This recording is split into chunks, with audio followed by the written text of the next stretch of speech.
business grow, I'm gonna need that. So let me go ahead and get it. Right. And you know what? This is a perfect example of the growth that in its infancy stages, because you can imagine what you do now. You just having the equipment and the know-how, so the knowledge and the tools, right? So now you Mm-hmm. merge the knowledge, the tools with the market. So now what you have to do, you have to learn the market, you have to study the market, and you have to be what the market wants, because the market will tell you what it wants. I don't care if you think you're going to design the most elegant, all over, designer clothes that rival Louis Vuitton, right? If the market is not showing you that it's ready to receive that, then that's that third step you have to master. So with the sneakerheads, they're going to tell you what they want. They're going to show you what they want.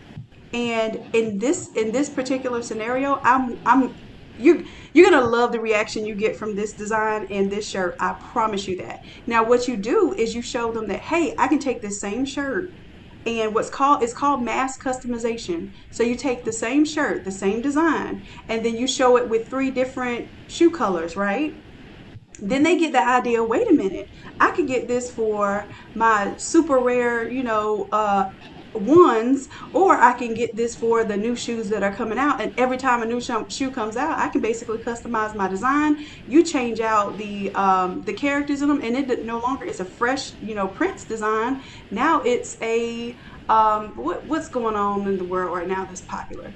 Even like those BTS, Mm-hmm. that group, do something BTS, and you'll be surprised at like how many people will really gravitate towards that design, and maybe they're not sneakerheads. So then you got your sneakerhead crew, then you start to pull people from other pop industries, and you pull them into telling you what you want to design. They're going to tell you. You don't have to figure it out. You don't have to make it up. They will come to you with all the ideas. And here's the thing that I learned about being an entrepreneur and a person that fulfills And see, wishes. somebody else couldn't even give that information. Thank you, sis. I I'm appreciate it. this is what we're about. We're about building. So I want you to think of yourself as a genie, right? So this is what I do. Every time I hear somebody say "I wish," my ears perk up, because that's the inventor in me. I wish somebody would make this, or I wish this existed. That's a cue right then and there to create something, right? So your nephew is your nephew, right? That wants the shirt.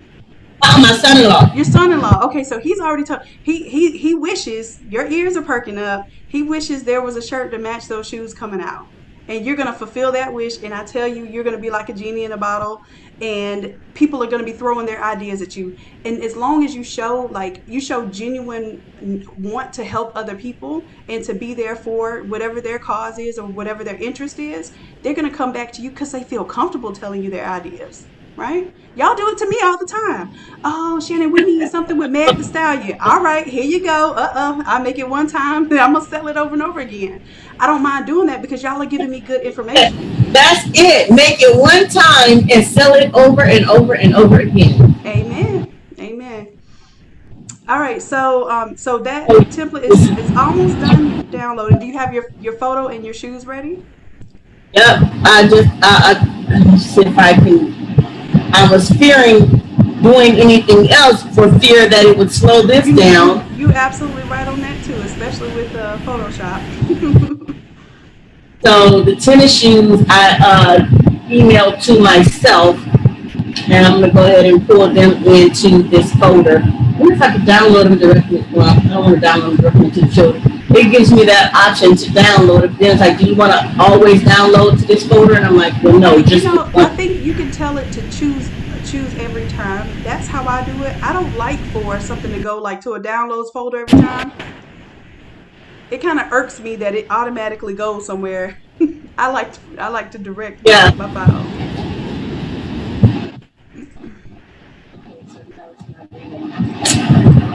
It's not. It's not. Ooh, this thing's moving slow this morning. Is it the file? Well, what it is too, we're doing this live session as well as downloading a really large file. So your internet is being taxed right now. Like it's really it's really being pushed at the moment.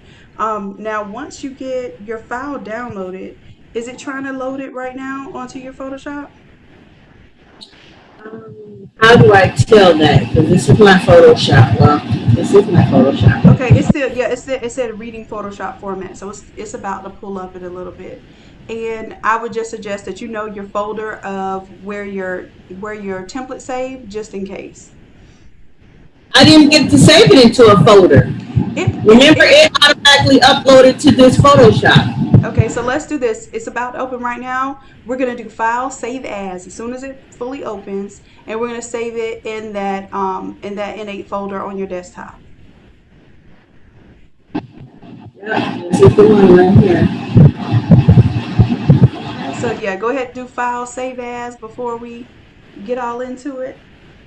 It's the round. Okay, there we go. File, Uh huh. save as. And it might take you. Well, what is that that popped up? I guess go to the cancel right there. Something popped up about the smart objects. We're not gonna relink it. Just cancel there. Yep. And file save as.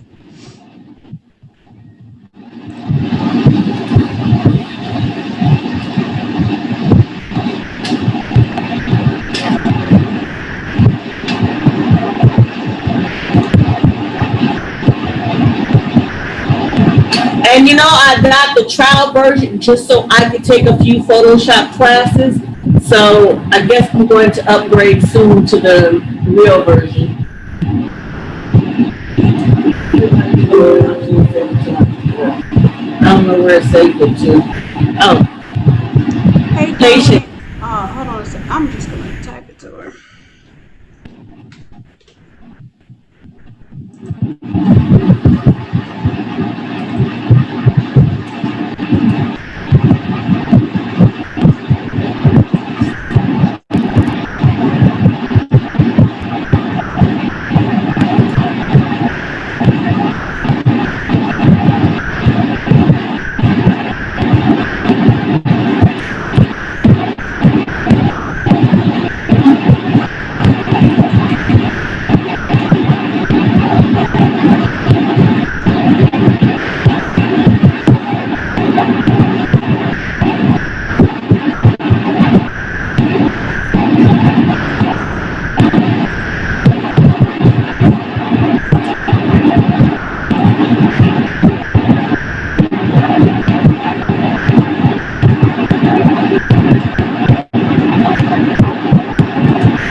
Now, what is that? Is there like a noise or something coming through on your end right now? Or Oh, is I it? didn't hear anything you said. It's like it's some kind of like maybe background noise or something like. Oh, that might be I have a window air conditioner in my garage, so that might Oh, be. okay, yeah. I was say it kind of sounds like when you're talking on the phone and you're in the car, you can kind of hear the cars zooming by and stuff. That's what I thought it was. Uh, yeah, because this is right here. I have it as close to me as I can as I'm sitting at my desk in here. I understand that garage work is Vegas, something and that's it can serious. get pretty hot out here.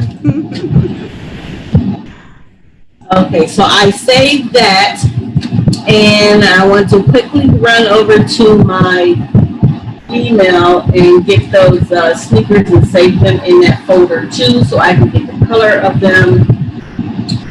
Ah, That's all right. You got it. this thing is moving so slow. And this is why too with the one-on-one sessions, it's always best to two things. I tell folks to have all of their stuff kind of saved in one folder, like already downloaded. So if you have photos that you want to use, even if it's like, let's say you want to do a character shirt or whatever, so we don't have to search the internet while you're doing your session, have everything in that folder. And then always open up Photoshop first, because Photoshop takes a lot of computer resources just to open. So if you have it open first before you even go into your Zoom session, it'll run a lot more smoothly. So those are two major tips, and that even goes for classes. So even the next class you do, Go ahead, and that's why I say make sure you have everything in your folder. Open Photoshop first, and then join the Zoom class. It'll make life so much easier. Because When are you doing the next class? we need to figure that out. I would like to try a daytime session, just to kind of see. But yours, you wouldn't do a daytime session. You would still do an evening. So maybe I'll do a daytime session, and then I'll do a West Coast session. We'll call it a West Coast edition. um, so let me know what you'd like to see next. Put it in the Innate Creatives group, because I'm really interested in seeing what you all want to produce, what you want to learn, and then from there I can. Oh yeah, we're gonna do socks. I think y'all voted, and socks was learning how to design and print the socks was a big That is interest. going to be pretty big. I got a sock sample from, I think it was Silly Socks. Silky socks. And Silky Socks. and And they, I have an announcement for, and that's the reason why I got them. So I have some that I got from a supplier that the same style that I use for the sneaker conventions. So I'm going to be releasing those next week with our sock, with our pretty much our sock class. You can do anybody's socks with is these. it the same kind of sock It where they it have the sublimation at the top and then the color at the bottom? No, these what I learned the sneakerheads like, and it's because they wear slides and stuff too. So when they take their sneakers off, they like to put on the slides, right? So they want the fully printed sock. So it has like a little bit of black at the toe and a little bit of black on the heel, Yeah, yeah. and these come pre-inserted. So when you're ready to press and go, and I got this because when I would go to the conventions, I didn't have time to load up the jigs. So Yeah. the socks that I'm selling have the cardstock inserts already in them, and it's already Mm. stretched out. So all you have to do is print, press, and go. And you can even send it to the customer with the cardstock in it, or you can pull the cardstock out and use it later, or however you want to Is it present the your product. same quality? Because the ones that I got from them, they're really thick. They're really good. It's These really these good aren't quality. these are not the athletic socks. These are what they considered more of, they call them a dress sock, but it's basically a casual sock. These are the ones that are selling like all, and I'm gonna be honest with you, the ones that are selling like hotcakes. You've seen the socks with the faces and stuff all over them, like people sell. There are several companies making millions of dollars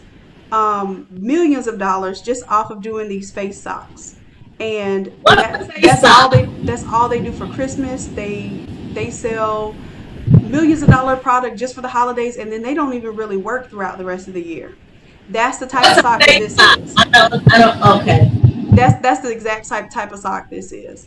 Um, It's a sock that you put your face on? you can put anything on it, but yeah, the main idea Oh, is they're that just you. called face socks. What's that? You said they're called face socks? No, I'll bring it up for you. Matter of fact, I'll show it on the screen in just a second. Hold on, because I haven't even put the template up, so we're gonna definitely work on that. It's gonna be fun. So let's see if I can share my screen for a second. It's just going black on me. I was just trying to pull up a dang does your computer move faster? Yeah, I have a gaming laptop.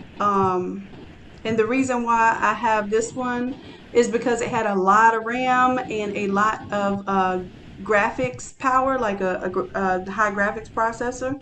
I think it has a GTX 1080. It's not required to have that type of graphics processor, but you just want to make sure that you have plenty of RAM so your computer can think, especially with Photoshop. And then you want to make sure that you have a good graphics processor so that it doesn't shut down every time Photoshop tries to render something. Okay, I was gonna say it might be quicker for you to input this in here because you have it on. I sent it to you in Messenger.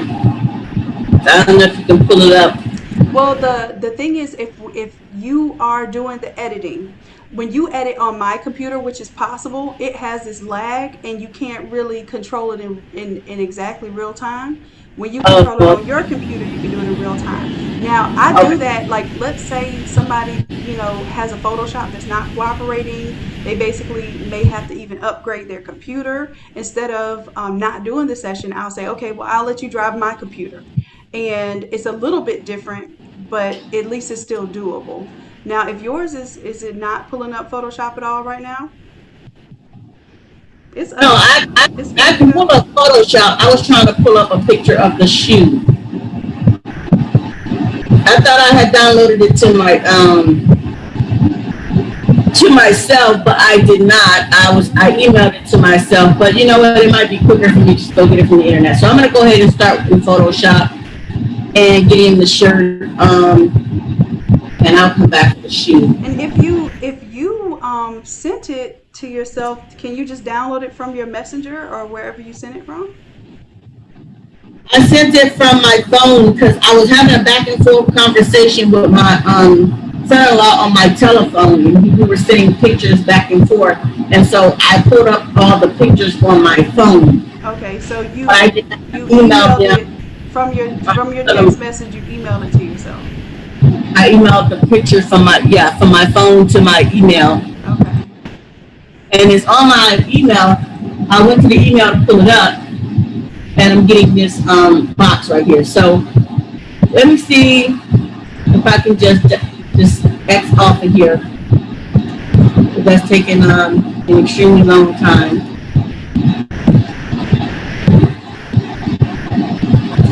And I'm trying to keep it moving. I don't know why it's like moving like molasses right now. My computer never really moves so slow like this, so I'm not sure why it's doing it now. So that's back here for somebody. I don't even have that up either. I should have did. I should have took all this stuff off of here before I started.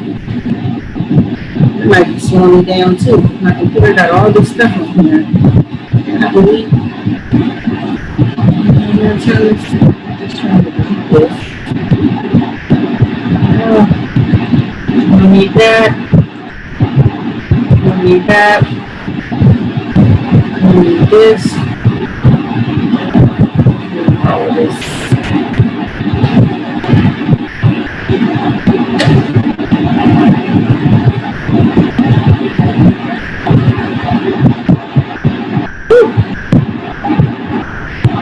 Yeah, I should have had this done already.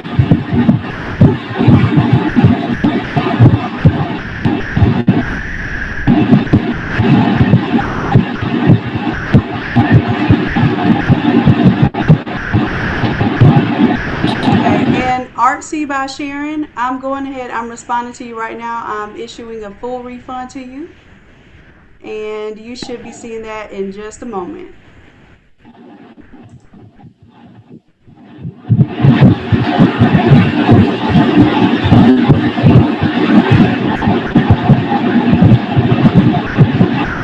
Yeah, wherever that I guess other people are saying the noise. It sounds like a dishwasher. It's the air conditioner, loves. Sorry about that. Oh, T Hodge says she's a sneaker collector, and she's chiming in. She says when I was talking about wearing the socks with the slides, she agreed. She said yes, that's what we like because we wear slides with our sneakers. So did you hear that, Helena? Yes. Is it Helena, Helena, Helena? Like, don't let me mispronounce your name. Don't let me just call you what I want.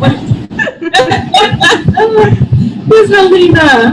Helena. Okay, so I was saying it right at some point in time. I just started switching it up.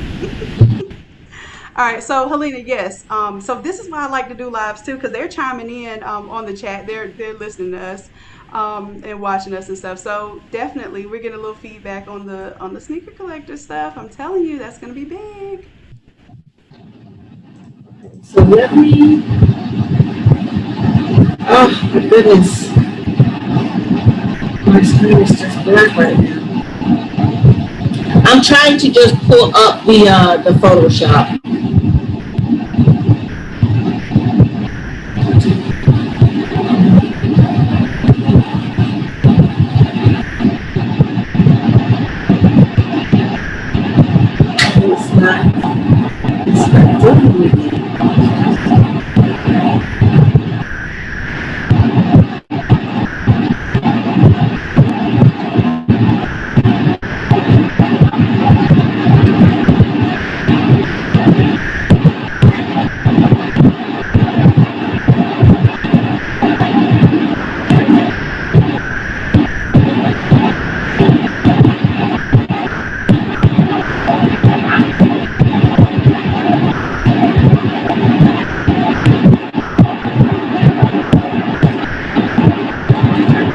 Photoshop. Oh my goodness. It's not pulling out for you?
Well, it's really not moving, and just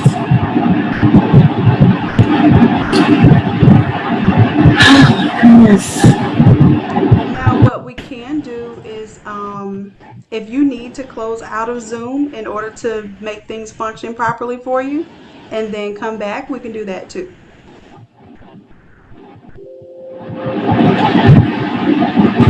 Okay, you think that's what's slowing it down?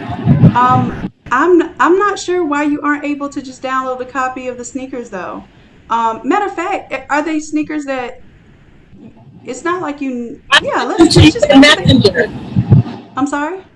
I sent them to you in Messenger. Okay, because but I can't pull up an product that you sent me to your computer, so it has Oh, to be right, on that's your right. computer. Why don't you just go to the internet and see if you can find what it is? I'm sure it's something that can be researched. Yeah, it is, but I right now my computer is not even pulling. It's not pulling up anything. It is like I can't pull up Photoshop. When I click on it, it's just It might be tapped out. So do this. Go ahead, close out of your Zoom session. You have the link to get back into the Zoom session, right? yes. Okay, so I have a session at 12. So this is what I want you to do. Go ahead and get the files downloaded and everything. And then as soon as I'm done with that session, I'll jump back on with you, okay? Okay. So then that'll give you time to download everything, make sure everything's good, make sure your Photoshop's working well. And before you open up the Zoom session, so go to the same link and I'm going to meet you there. I'm going to be on live doing the next one-on-one session too. So you can Okay. even watch me live and then you'll know, hey, once I'm getting done, you can go ahead and join back on this link and I'll open this Okay. link That back would up. be perfect. Okay? Perfect. Perfect. Perfect. Okay. Okay. I see it's coming up. It needs a little bit of resources to kind of get things together. So you'll get that together and then we'll Yeah. reconvene at 1, okay? Okay. Thank you. All right, love, you're welcome. All right. All right. So, let's see.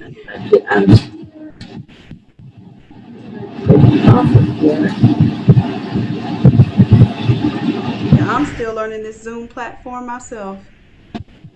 There we go. And we should still be live, y'all. I have another session at 1. So in the meantime, y'all have me for a good, 10, 12 minutes before I start the next session. So if y'all have any questions or anything that y'all want to see, please chime in, let me know. I've been working like crazy. I thought I saw Devon on here. And that's who is starting up her own brick and mortar shop. So I know I'm just talking without showing anything. Let me put something up on the screen. Um, so yeah, Devana is starting her own brick and mortar. It's going to be a small boutique setup, pretty much more or less like a showroom. And while I'm showing off, let me see if I can go to what am I going to? My SketchUp. And I'll kind of show y'all what we're doing, part of the process. And let me see. Now, SketchUp is a free, well, it used to be free for the whole program back in the day. Now they just have like a web version that's free. And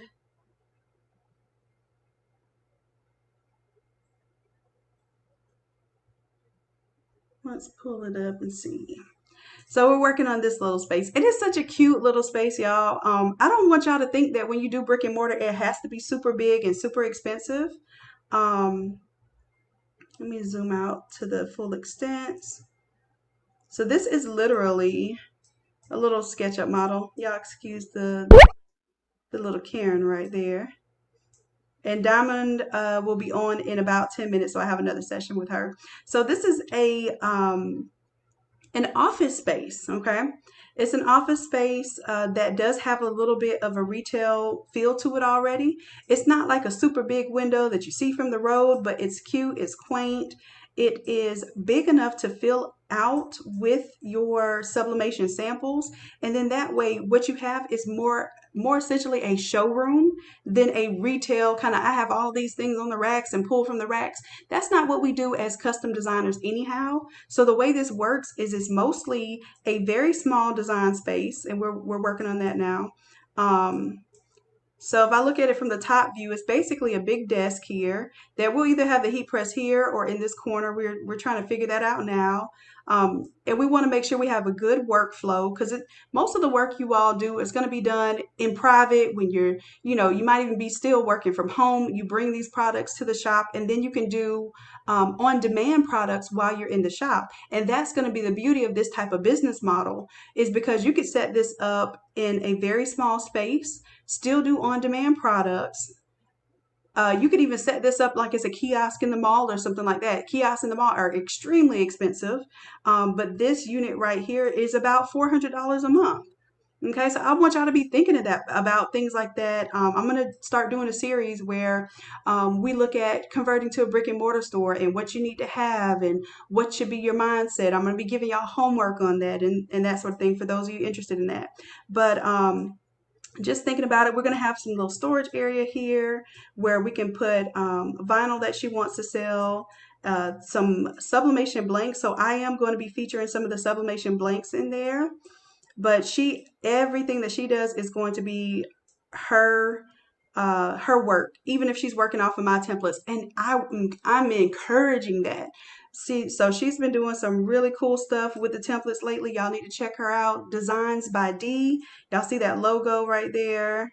We're going to also do a little project where we mount the adhesive vinyl to foam core, and then we're going to cut that out. So we have a nice little 3D looking design for the Lolo. Like, I'm going to be showing y'all some things. This is actually exciting me. I don't ever want to do a brick and mortar store again personally right now. But I love the process of getting one started. So I'm going to start offering that as kind of like if you want to do that for consulting services and that sort of thing. So we're using this as a way to kind of show you what we can do as a team. And then we'll go from there and see what services y'all really need. Girl, Sharon, you have storefront in 2017. Girl, we finna get on this. We got to get on this. That's awesome. Right. And what you can do is, I know it can be intimidating to do like a full on big storefront, but you start with a small area. Matter of fact, if I had to do it all over again, I would have a small area just like this that I would have as a showroom. So my customers, they don't feel comfortable sitting down and spending too much time because that's what used to eat up my time with the storefront. When you have the customers and your friends and your family and everybody who wants to come, it's very hard to get work done, as you might imagine. And as creatives, we need thinking space to get creative. So we need quiet time, we need alone time, we need downtime. So if you have this as your storefront and then you have an area in the back to work out of, that's optimal. So you work in the back or whatever, you see somebody, come in either by the ring of the bell or by video, and then you approach the customer. So yeah, I think Sharon, you're gonna be ready in just a little bit. I hope we get to inspire you a little. So yeah, I think the way that this setup is going to be, I'm going to show you the printer that we're going to put in here. I've been bragging about this, a 16650 Epson Eco Tank. So the ET16650. I'm going to show y'all this one. And that's what it looks like. When I tell you this thing prints, it prints so fast and efficient. So I did 13 by 19 prints the other day for a remembrance shirt that I had to do. Of course, remembrance shirts and things of that nature are going to be last minute. There's no way to really avoid that. So I did 13 by 19 prints, 20 of them, printed them in 9 minutes. Hello, somebody. So, and I'm used to, even at my old shop, I had like 4 different Epson 7710s or 20s going at any given time. And I would have to stop, refill ink in the middle of the print, remember which print it stopped in the middle of, go reprint that from my Photoshop, etc., etc. Now, starting off, I'm not knocking it because I used them for years and years and years because I had to have multiple printers going. So the 7710s and 20s, they make it do what it do too. I'm just letting you know, if you have an option to upgrade to where efficiency is key, this is the one that we're going to have in this space because it's a very small space. So we don't have space to put, 2 and 3 big 7710s and 20s. So we're going to have a printer like this that can do 11 by 17 in one tray. It can do the 8.5 by 14 in the other tray. And in the back, we're going to do 13 by 19. So you have all 3 paper sizes covered and one computer station that you need to print from. And then you'll probably have an external screen that you can show the customers what what artwork you're working on. And that's what this is kind of implementing here. We're going to find a way to basically have a screen where you can see, and you need to be able to block off your screen to your customers because they don't need to see everything that you're seeing. And guess what? I don't even mind if you show on your screen the Innate Lab. We're going to have a different version of the page where it just shows the artwork only. So they don't see where you can buy ink. They don't see that you can book one-on-one sessions and that sort of thing. They just see the artwork. And here's the deal, right? You know how hard it is to tell your customers that artwork costs money? If they see on the screen that each of those files is $20, so that's what they'll see, you've already bought the template once. So all they know is that it costs $20 for that artwork. So you charge them an art fee every single time, even if you already have the template. Because from their understanding, you have to purchase that file for $20. So then you step away from the person that has all the designs and you let the customer pay for the design. That was my biggest thing, designing for free. And even if you already have access to all of those files, you downloaded them, let the customer believe that you have to pay for each of those designs and they will pay the difference, especially when they see the quality level of design. So I'm going to be putting y'all up on all kind of game. Y'all are going to be putting me up on game because you all teach me more than probably I teach you, believe it or not. So whenever you have questions or you have a scenario that you come to me with, it helps other people learn. So what we're gonna do this together. Mm-hmm. Yes, and Sharon, that's exactly how we're doing this space. As a matter of fact, this is going to be um, just like a mini storefront that people don't really have to come into and get all in your space and that sort of thing, especially with COVID. That's my prime type of operation. Let me tell you how my store would work, how I've done life. My store would work. It would be a set of lockers that you come up to and you pick up your stuff. And it will be a screen that when you want to order, I can basically make virtual contact with you. So you come up to the screen, you order what you want to order, and within whatever time that I guaranteed, I do 1 hour service. 1 hour service is, of course, going to cost more. But if you need your stuff in 2 to 3 days, or my standard time is a week's time, I have a rush fee for 2 days, and then I have a rush fee for 1 hour service, right? So my thing would be more like a kiosk. You order, you come pick up your stuff, and you never have to touch or see me. Okay. I'm gonna let y'all know how that goes, because I'm actually gonna run a model like that. And yes, so after our one-on-one sessions today, which Diamond is starting in 1 minute, I'm gonna go ahead and get her started up. After one-on-one session today, I'll be at the shop with Devana, and we'll be pulling together some of the ideas and the samples and the things of that nature. Um, and I'm going to start giving you all challenges to start thinking about what your setup would look like and what you would do. So Devana, her homework, and she's been working on this, is to figure out what she wants to fill out with her samples. So there's space all over. Well, I'm saying all over like it's huge, but when you're talking about samples, it is huge, because you have to have samples that fill out these walls. So that's what Devana's working on now, and we've come up with some categories of things that we want to showcase: shirts, bows, pillows. She even blings out the Nike slides and the Converses and the baby shoes. So she's going to be putting some of her blinged out products in there. She custom makes masks, like sews them by hand. So she'll have some of those products in there. Um, I just want y'all to get into your thing, get into your groove, start imagining if this was your little space, what would you put in there? What would you showcase? All right. So yes, Devana T says, congrats. All right, so let's go ahead. I'm gonna close this out and start on our next session. Let's see if Diamond's ready for us.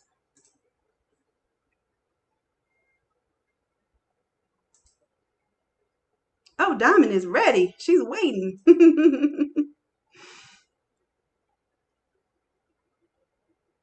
Let's see if she can hear me.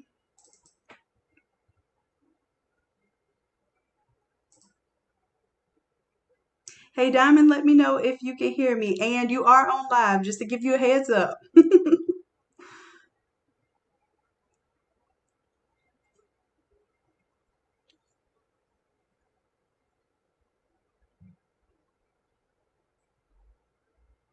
Let's see. I'm going to see if I can manually unmute her.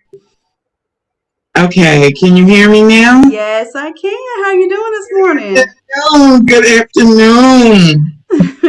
Oh, it is afternoon already. Look at us. Spending the day on up. Yeah. All Yeah. right. And I just want to give you a heads up. You are live right now. We've been having some good conversation. I don't know if you got a chance to see the live right now, but we're talking I about was how trying to figure out how to get to it, and I couldn't it's okay. figure. Well, you're live now, so whatever's on your screen is what they're seeing. Whatever you hear is what they're gonna hear. Okay. So let's go ahead. I was just showing them this little SketchUp model, little 3D mock-up we did of the space. So Okay. How do I? I want you to go ahead and share your screen though, because we're getting ready to work on your project now. Okay. Wait a minute. I don't know. Wait a minute. What am I doing? Look for that green share screen button. Yeah. And did it ask you to share one or two? Yeah, and I hit one. Wait a minute. That's what you did every time. Always hit one, and I gotta then two close can. that Facebook. Okay. And let's see, the template that you want to work on, you have that ready to pull up on Photoshop? Yes. Mm-hmm. Mm.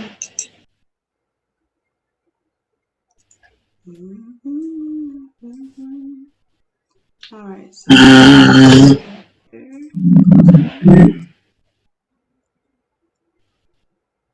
this one is it. Okay, it's not working on my other screen. How do I get it yeah. up? Okay. So this is how it works for one-on-one. So remember how we did the class? When we do the Right. class, you see two screens. You'll see me on one screen, and then you'll see your screen. Well, when we're doing one-on-ones, you only need to see your screen, because I'm going to be basically looking at your screen. You're going to be working off of your screen. Does that make sense? Okay, so how do I get to the big screen so I can be able to move faster? Now you're on whatever you're doing right now. You're on the right screen. Okay. What happened? What I did? Okay. Oh, Oh, it's pulling up. It's pulling up. All right. And you went ahead. You installed your fonts. I have them in there, but I'm still seeing two of them that down here that's Okay. See, saying. look, that's exactly what it's telling you right now. So there's another font that you don't need. It's hidden right now. It's the one that the NA Lab is in. I probably need to change that. So let's see. Do I hit update? Yeah, go ahead and hit update. It's going to tell you what fonts are in there, what fonts are not. And the one that's not in there is not the one that you need. But the but not. And did you did you get a chance to do the to download the Baby is New? I need yes. Okay. Is it installed though, or is it just downloaded? I think it's just downloaded. Let's I go thought ahead and install that real quick. And I'm gonna get my marker ready while you do I that. I'll get my think marker that ready. where is Then you put it on the desktop folder. um Yeah. Let's see. Baby's New. Do we have right it? here, right? Yep. So you can go ahead and open it. I forgot it has that. Yeah, let's right click, open with, right there. Yep. And then let's do Windows Explorer. And like I said, I would get rid of WinZip when you have a chance to. Yes, I'm definitely am. All right. And all you need is the regular one. You could do the OTF or the TTF. It doesn't matter. Looks like the OTF is a smaller file. I always go with a smaller file. So you can right click on it. Or you can just double click on it. Just open there. And you know what to do from there. All right. So now when we close out of this, and you can close out of that window now. As a matter of fact, is this where you have your photo? Yes. Okay, go ahead and go back to your Innate Academy folder. And where's that photo? Oh, you already cut the background out. Look at you. Okay, so I see you was ready. Okay, so let's move this window over just a little bit so you can see your artboard for Photoshop. Okay, move it over this way. Yeah, just move it over just a little bit. Because right now we can't see the artboard. Right. So just hold down, tap and hold here at the top of the bar. There you go, you got it. All right, and what we're gonna do is take this image, pick it up, drag it onto your artboard. You'll see a plus sign and you'll drop it like it's hot. You got it. Go ahead and hit enter just to lock that in for right now. All right, so now you should have, now Photoshop doesn't know that you have the font installed, but if we go to edit it, it'll be in there. We're gonna go ahead and let's right click on this so we can see what that is. That purple image, we're gonna right click on that. That's the wrong one. That's right.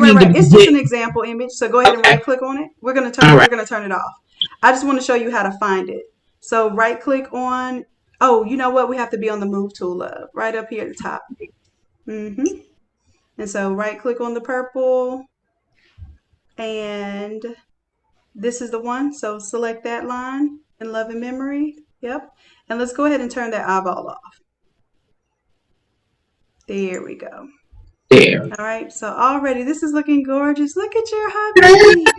Look at him. Okay. And from what you were telling me yesterday too, this is making me like tear up because I'm getting all emotional. Tomorrow is the day. Tomorrow is the day. So we're gonna make this worth it, okay?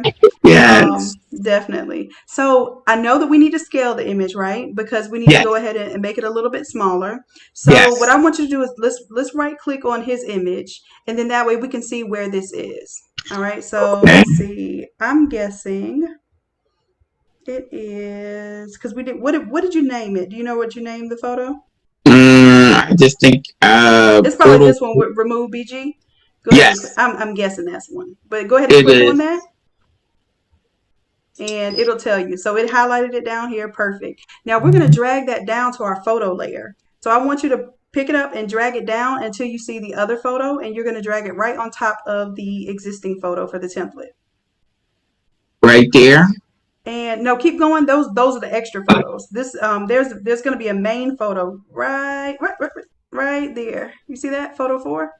Pull it right up above. You see where I just circled photo 4? Oh. Put it right above that and let it go. Right there. Perfect. Okay, Wow. so what this does is it offers you the ability to put the wings in the front and the back. So we want to resize this, right? Yes. So we're going to hold down Control and do T for transform. Control T. All right. Okay. And let's go ahead and take that corner. We'll pull it in and make it as small as we need to so that we see his beautiful face. Now, if it's shifting, go ahead and hold down Shift because it's transforming it without keeping the aspect ratio. So are you holding down Shift right now? Like while you're moving it, hold down Shift. Oh, no. So No. I'm going to tell you how to get out of this. Hit Escape. Hit Escape on the keyboard. And it won't lock in any changes. So this time I'm going to show you how to make sure that it's locked in. Go to Control T and I'm going to show you something before we start moving. Control T. You see right up here at the top, I'm circling a link. You see that little chain link I'm circling at the top? Okay. I want you to tap on that and it will lock the aspect ratio. So we can't stretch it out and make his head look extra tall or extra wide. It's going to stay exactly perfect the way God made him, right? Is it locked? Yep. Okay, it's locked. Well, hit it one more time. You'll tell the difference. When it's down, depressed, that's when it's locked. Hit it one more time. Let it go. I think you're clicking on it twice. Just click it one time and then get off. There you go. That's it. It's on. So now when we move this around, it's not going to allow us to just make it any size. So yeah, you can go ahead and hit place. All right. Okay, now do Control T. Right. Okay. Now look at the top. It's not locked right now, so go ahead and lock it. Hit that lock. Okay. And now I want you to pull those corners. And you don't have the option to stretch it out now because it's only going to stretch proportionately. Okay. And then I want you to move your image towards the center so you can see how big you need to make it. Well, wait a minute. Oh. And we can change the wings too. So you can bring this image down and we're going to move the wings. So right there is good. You can hit enter. Okay. Enter. And then what we want to do, like his shirt is cut off a little bit. So we're going to kind of, we're going to do something creative where we make it look like, it's all, one piece. Okay. So let me do this. I'm going to also request the remote control if I need to use a screen, but I want you to do this for the most part. Okay. And one more thing, go ahead and hit Control-0 so that you can zoom all the way into the artboard. Okay, Control. And then hit 0. There we go. We're good and zoomed in now. Perfect. All right, and we're going to move these wings. Now, there are some front wings and there are some back wings. They look like the same set of wings, but it just gives a little dimension. So I want you to right-click on the wings, like right-click somewhere on it, on the artboard. And I want you to see that you're touching the front wings. Front wings. Things.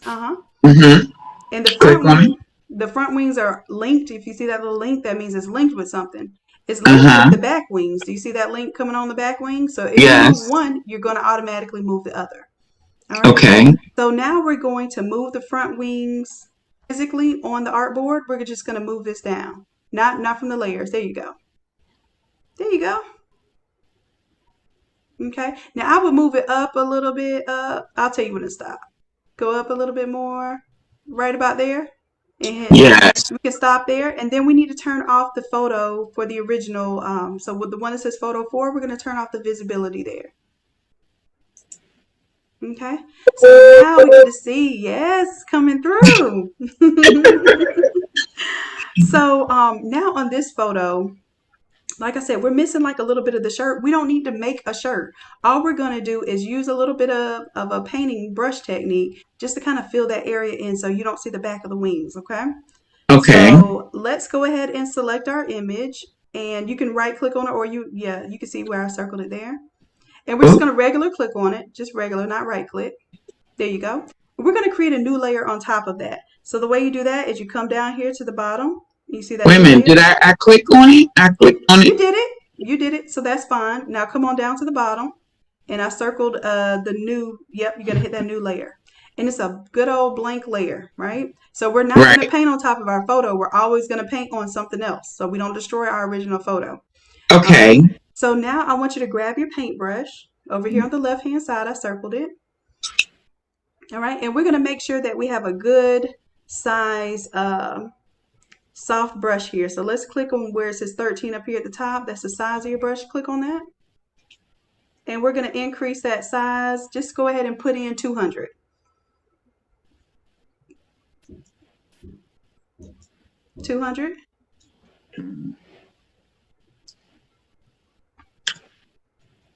And hit enter.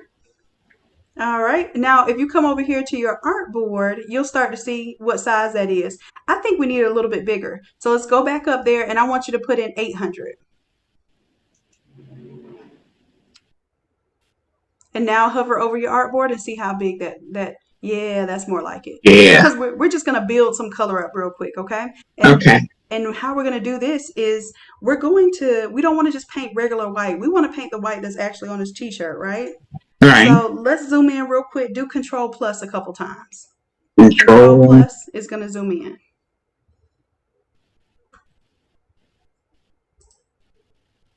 All right, perfect.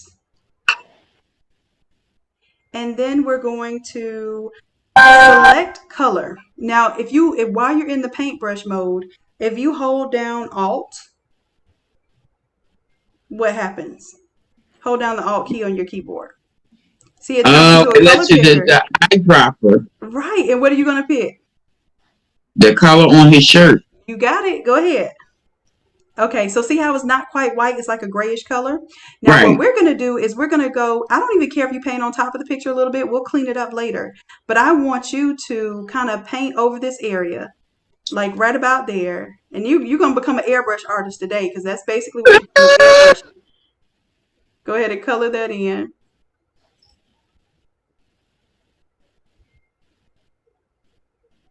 Wow. And keep in mind, you have some clouds on top of that right now. So even those clouds are coming in.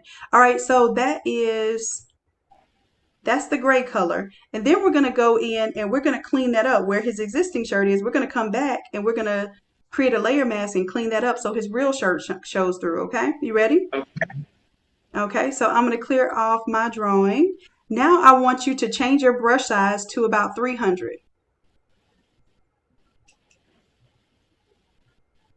300, yeah. Okay, so we have the brush size. Now what we're going to do is we still have layer 8 selected, but we're not going to paint directly on the layer anymore. We're going to remove some of the paint by doing a layer mask. So on the bottom down here, I want you to, on your layers, to look to the right, and I circled, yep, go ahead and hit that. Did you see how it made this layer mask? It made that pop? Mm-hmm. Right, so now when you paint on the layer mask, white reveals and black conceals. So it's all white because it's revealing everything, right? Right. So now we need to make sure that we have black. So we're going to come over here to the left and switch it up on the left-hand side of your toolbar. I just did a little circle. Hit that little switcheroo. Hit that little switcheroo button. The one I just circled. Right. So now you have black selected. Did you see how it changed black to your foreground color? No, I didn't notice. Okay, yes, I do do. it again. Switch it back. That way you can see it. There you go. You see it? Yeah. Okay. Yep. So now we have to get back on the paintbrush instead of the zoom tool. So let's go back up to the top. Yep, you got it there. And now we're going to paint right here and show me what happens.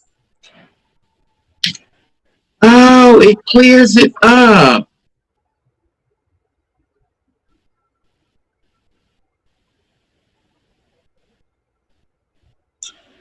Yes. There it goes.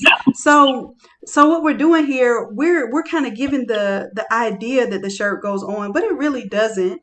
But you don't see that harsh line. It just got cut off for no reason. Cut off at the bottom. Okay. Right. And now we need to adjust our wings because I see this wing right here. They right here in his eyes. Okay, so we're going to make it a little bit bigger. You ready? So I got to go back to this, right? Yep, you go back to your move tool. Select. Right And click then, and select your wings. One of them. It doesn't matter. Okay. Yep. So let's go ahead and select our front wings, and we're gonna do Control T. We're gonna transform. Control T. Right. So now we're gonna take and we're gonna make sure that we have this aspect ratio locked. So go ahead and lock it up there. And you're going to pull on this corner and make this a little bit bigger until those wings come off of his face. So pull on that corner. Yep. And pull it out. Slowly. Right there. Right there looks good. Okay. Wait, Well, we'll stop it. And then you're going to have to move it over a little bit. So come sometime somewhere in the inside beat of the wings. Inside of it. right There you here. go. Yep. So Well, it, we probably need to make a little bit bigger because I see that one overlapping. So just a little bit bigger.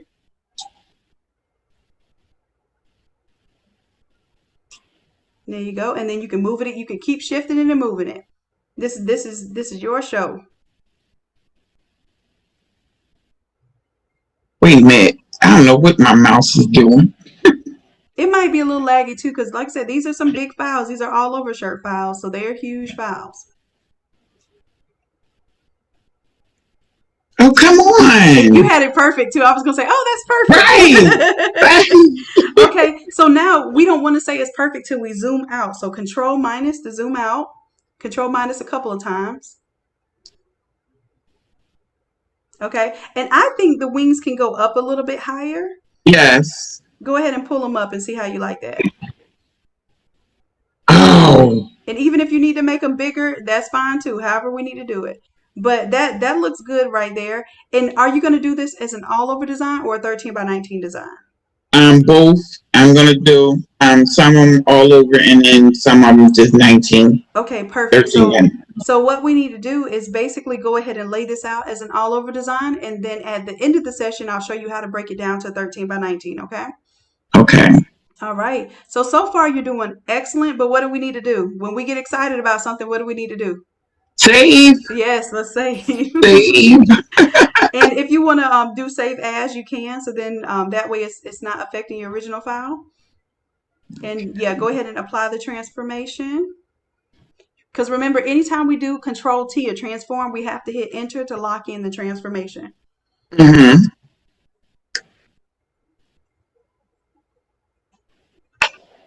Right. Okay. Now I don't know if you want to put do you want to put his name on there, anything like that? Yes. Okay, great. So we'll work on that next. Let's Control 0 to zoom back into the extent of the whole image. Hold down. Yeah, you got it. Control 0. All right. So what I do when I need text, and I already have text on here styled the way that I want, Right. I will right click. So the butt knot is like a nice clean kind of font. Do you want it to be script like the Forgotten, or do you want it to be his name to be kind of more like a streamlined font like the butt knot? No, like the Forgotten. Okay, so right click on Forgotten and select the word Forgotten.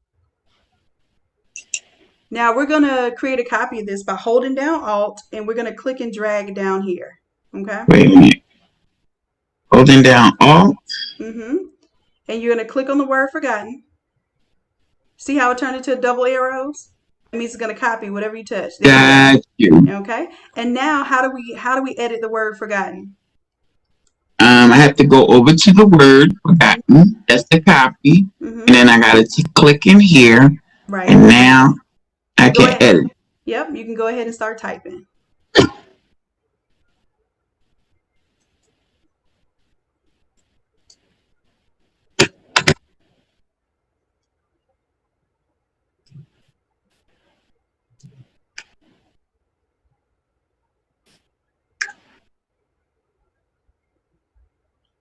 Perfect. I think that's too much. Right. So that's what I was going to ask you next. Now you can always make it. You can make it smaller too. Nah. You want to go? What are we calling? Yes. Now I was gonna say too. What people do is they put like the name and then they put the nickname in the middle in quotations. You can do that too. But can I get it? Won't it be too big? Or I'm gonna make it. That's what Control T is for. We can transform and we can size it. Got you. So I can't put it in here. Yeah, absolutely. It'll be big at first, and then we'll just resize it.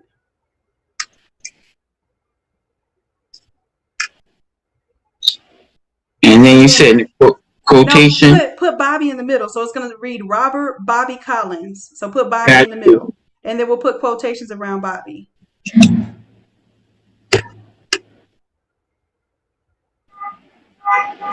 Where in the world did that just go? There you go. And Oh, I gotta put it. Yeah, put your space and then your open quote. So put a space first and then your quotation. I thought I put a space. Okay, there we go. It might be a little lag too. Yeah, because now I put an extra space in there. Oh, that's parentheses. We want to put the quotations is like the two up in the high. It looks like two up in the high commas. There you go. Yep. Perfect. So now go select your move tool, and then we're going to do Control T. Control T. And we're going to go ahead and shrink that down. Now you're moving it, but not. Am I supposed to be? You gotta grab one of those corners directly. That's what I thought I had. Okay. There you go.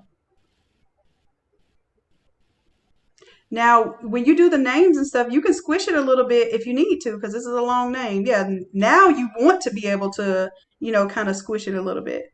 And then once you move it to the middle, you'll see how much space it takes up. I will make it just a little bit smaller. If you notice, there's some dotted lines in here, and those dotted lines tell you not to go outside of this area. Okay. To print. So what we're going to end up doing, we're going to pull the name up, and we're probably going to move the but not forgotten up too, so we don't get past this area. So right there where that sunrise and sunset is, we need to pull that name up. This here? No. Let's zoom in a little bit. Control plus. Control plus 2 times. Oop. That's okay. And now I want you to scroll down a little bit. Just scroll down with your wheel on your mouse. Hover over your artboard. There you go. Perfect. Okay. So now we got to move a few things, right? So the but not, I'm going to show you how to move the but not and forgotten together. You ready? Okay. So I want you to right click on the forgotten. I got to go to this first. Select. Yep, you're absolutely right. And go ahead and hit apply. You're absolutely correct. So let's right click on forgotten. And we're going to select the word forgotten. And then we're going to hold down shift on your keyboard. And then I want you to right click on but not. And click but not. Okay. So did you see what it did right here? It selected the but not and the forgotten. Right. So if you move one, it's going to move the other. So go ahead and move this up to probably right about here. Move that but not forgotten. Right. Perfect. Now we have room for Bobby. So so what I want to do, I want you to take the and now you can let go of your shift. You don't have to hold shift anymore. Go ahead and select just the Robert Bobby Collins. You have to right click because it still has your other text selected. There you go, and pull that up. And it's okay if it hangs. It's okay. Like if the bottom of it hangs past this, it's fine. You don't want anything to hang outside of this that makes it illegible. So I let my text kind of hang off. I let my pictures hang off like this. Oh, okay. But I would not let a face or part of the text that I would not be able to read if it got cut off. I never let that extend past there. So that's perfect. Now we need to move. Do you want his dates on there or no? Yes. Okay. So we'll take the sunrise and sunset date. You can select it from here. And you can pull it up to right here and here, so it kind of breaks up between the gold text. Just pull it up a little bit. And then you can go ahead and edit that text by double-clicking on the T. And then go ahead and say, okay. I think we installed Baby's New, but it'll tell us right now if we didn't. So obviously it doesn't recognize that Baby's New is on here. It's okay. Let's go ahead and come up here to where it says Myriad Pro. That's the one that is substituted. Let's click on that and type in BEBAS. So we're going to spell out Babas. B. BEB. Yep, there it is. And just hit enter. It found Baby's New. See that? All right. So let's go ahead and you can click where it says month and you can replace the month and the dates there.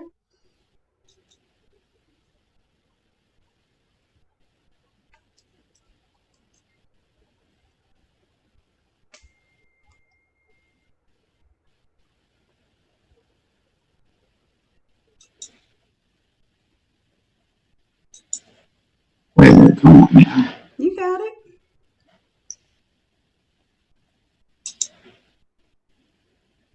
And come right behind that X if you want to put the year in there. There you go.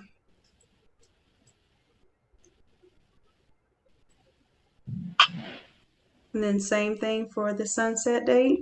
And you can make this more substantial. You can like add a glow to it or make it bigger. I usually make my date smaller because I make it more about the person and their name. Right. Yeah, exactly. But some people do it different. Like some people put the dates really big, and that's all up to you.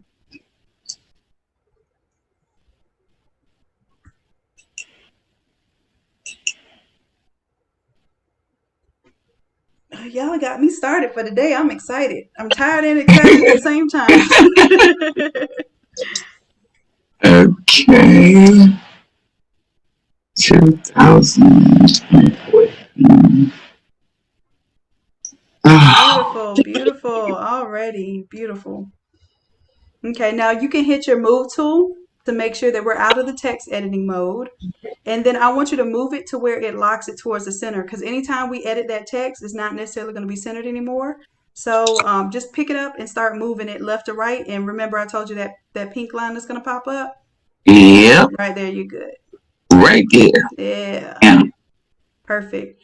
And if you zoom out a little bit, Control minus, let's take a look back and see what you have working, what you're working with. I think you're done. You did this quick. Wow. That's it. That's it. Do you think the wings are too? They're in a good spot. Well, here's the thing. You have a shoulder up kind of image, right? Got So you. if you wanted to, you can move the wings up because some people have the wings where they arch all the way up high. So move your wings, move them. See how you feel about them. You can even make them shorter by doing the Control T.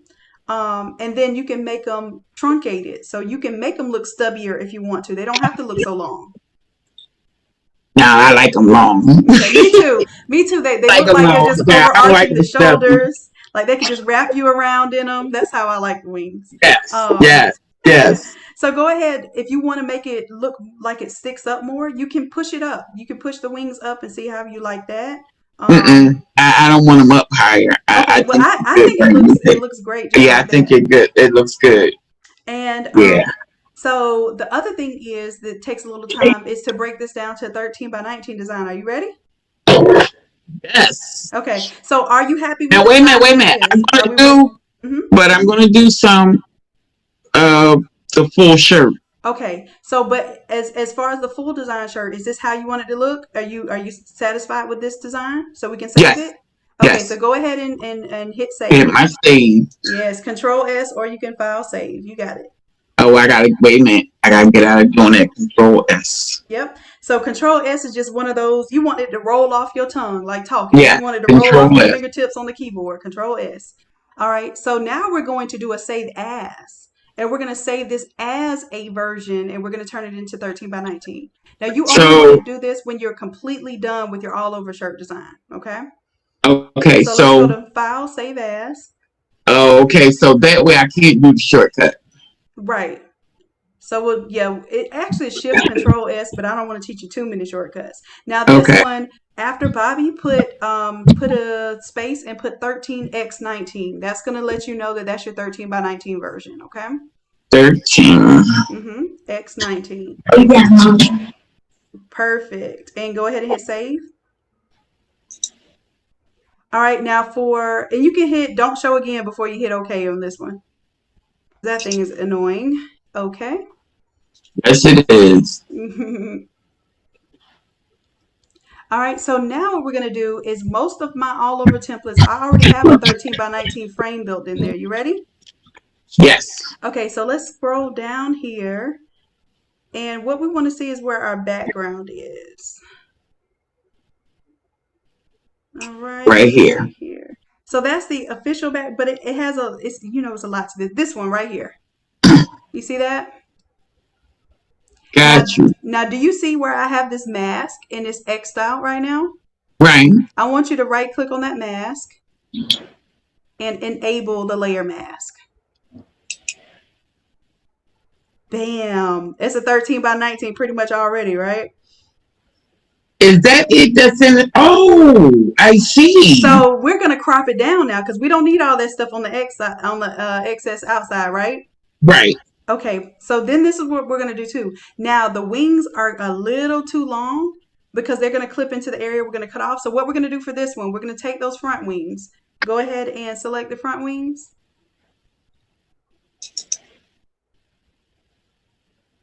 No, that's taking the. I think we weren't touching it. Oh, there it is. The front back wings. wings. Front wings. Right front wings, yeah.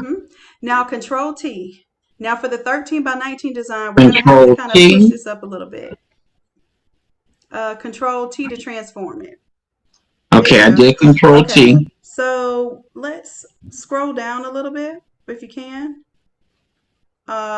Use your mouse wheel. Yeah, there you go. And we're going to take these wings, this corner. We're going to take this middle one. And then we're going to just push it up a little bit. Push it up into those wings. And take your time with it because I want you to make sure it looks good. There you go. See how we're pushing those wings up? And yes. Right there is good. Hit enter. Yes.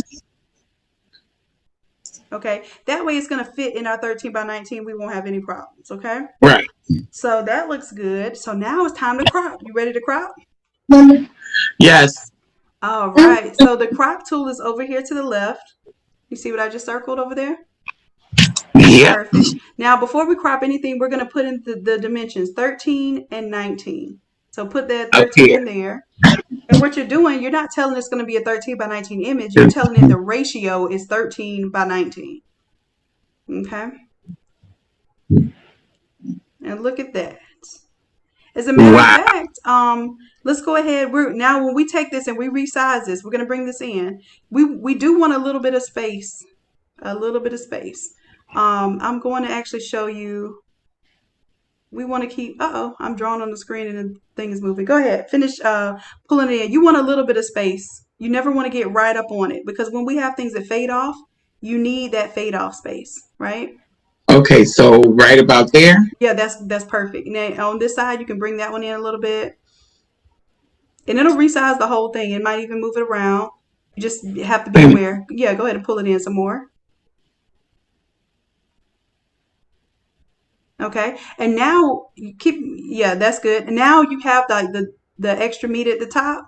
So go ahead and just push this down a little bit. You can push this whole thing down. Just so you have a little space at the top and the bottom. And as a matter of fact, pick the art up and pull it up a little bit. There you go. Pull it up some more because you want to clear that bottom. Pull it up a little bit more. A little bit more. And keep going. You see that bottom we want to clear there? That's it right there. And then you want to make sure you have the same amount of space on the left and the right. How you looking? It looks good. All right. So if you hit enter right now, go ahead and enter. Hit enter one more time. There you go. It's doing a little cropping action for you. And then hit keep layers, yes.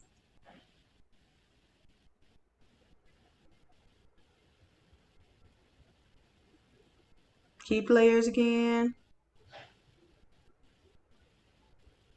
All right. So now we can. Now, will it have that purple around it? No, that's what we're going to turn off right now. So go ahead and go to your move tool. And then now this is the other thing we need to do. We need to change the size of this image because it's still huge. Go up here to image. And then we're going to go to image size. And although it's 13 by 19 ratio, you see those sizes is really big. So we want to type 13 in there for the width. And if you double click on that, it'll select all the text. 13. And see how it automatically made that within 19? So we're there, and we're going to say okay. And say okay all.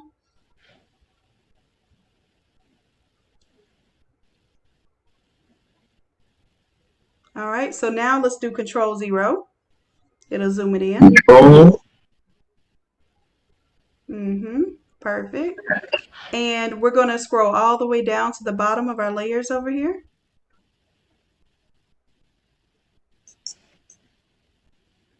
All the way down to the bottom. And we're going to turn off this eyeball for that purple layer.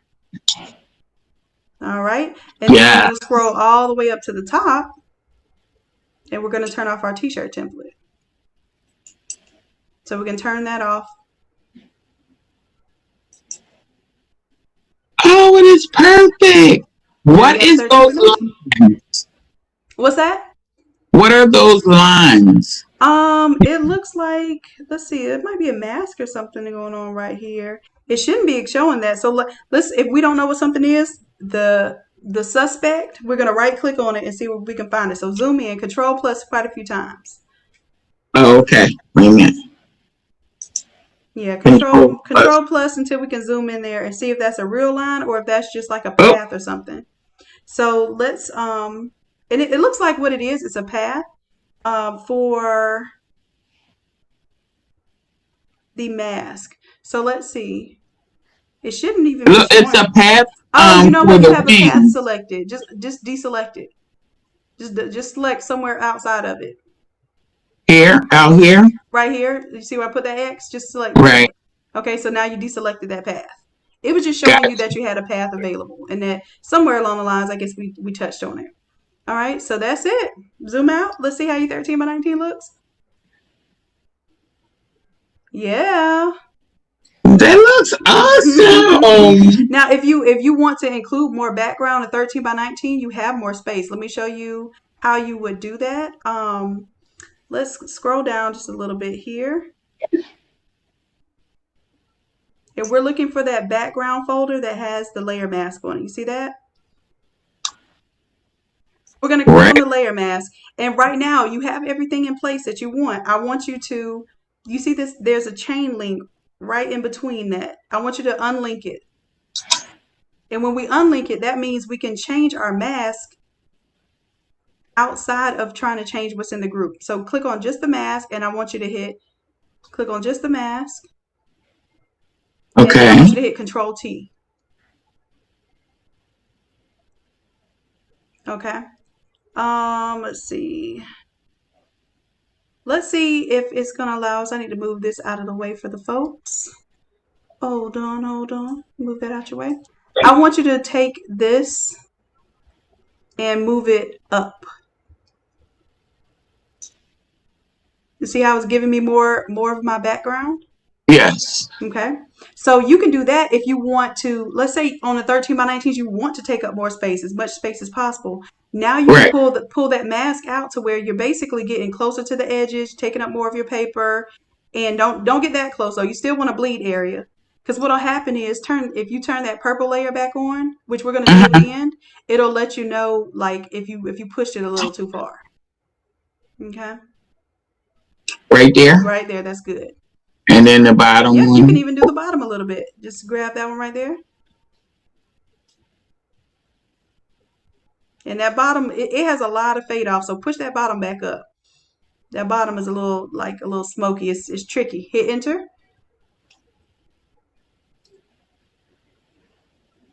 And it is marvelous. Yep. And then if you wanted to, now that you're taking up more top and bottom, and this is why I say my 13 by 19s are never just a cropped version of my all overs. I always adjust it to take up the most room and still look significant. It still looks similar, but I changed something up, like how we made the mask a little bit bigger. Then I would end up taking, I would take everything except for the background. Let me show you how to do that. So close up your background folder. I'm going to show you something. You're going to love this. You said close it? Yeah, just hit that little triangle right there. That triangle will close that folder up. All right, so I want you to select this bottom layer right here, the front wing, select that layer. Okay, and then you're gonna scroll all the way up to the top. Oh, actually, you're good. You're good. Right here. I want you to hold down Shift, and I want you to select the group 6. The group. Right, the one I just circled right here. You see it? Yeah. Okay, see how all of those turn blue? That means you have all of those selected right now, right? Okay. Watch this. I want you to pick this up and move it. What am I moving? Oh, this. Uh-huh. Oh. So see how now we still have that mask giving us all that extra sky up there, but now Right. our image looks a little more balanced because it's pulled up higher. Right. Okay, so that's it. Hit Oh, save. Control S. Control S. oh, this is marvelous. You got it. Oh my goodness. Now, if I wanted to like put it on the mug or whatever, I already have it saved as that. I can change the size because it's already saved, right? Right. And let's see. And we got time today. You are good. Control. We still have 15 more minutes. I hit it. We still have 15 more minutes, so we can show you how to put this on the mug. So you just did an all over design, a 13 by 19 design, and we're gonna do a mug design next. You ready? Now, The 20 is the 20 ounce. Not the mug. It's the 20. Okay. Do you know 22 ounce. Do you know what the dimensions are of that rectangle are? Like, is it 5.5 by 12, or what's the dimensions of that mug? Wait a minute. Of the Yep. space. I know the dimensions. Let me see. Because I'm gonna show you how to make your own template right now. Oh my goodness. It's in a template for a mug, just so you know. It's 9.5 wide, 9.5 wide by 8.5 long. 9.5 wide by 8.5 long. Okay, so isn't it 8.5? Is that the height? The height, but isn't it 8.5. My bad. I was like long. I heard the word long, and then I'm writing the number all wrong. Okay, so it's 8.5. Okay, so it's 8.5 this way, and then it's 9.5 this way. Is that what you're telling me? Yes. Okay. Cool. So let's do this. Let's go to File, New. File up at the top. File. New. New. Yep. And then guess what we're gonna put right here? 9.5 width. Yep. Oh no. You can rename it. Name this. You can put mug, and then you can put 9.5 x 8.5. Mug. That way you've made your own template. And let me get that out your face so you can see. Okay. And now, do you do other mugs, or do you do just this only this size mug? I do both of them. I have the was 11. Okay, so let's go ahead and put the size with the name, so that if you name a new mug, you won't be confused. Got so you. Put mug, and then we'll put space 9.5. Wait a minute. Okay. Or is that the style mug that you use? Do you remember it by the style? It's those tumblers. Okay, so mug, whatever makes you realize what it is, because it might be where you're ordering from. It's an item number. Whatever makes you memorize, like, hey, this mug template is for this mug.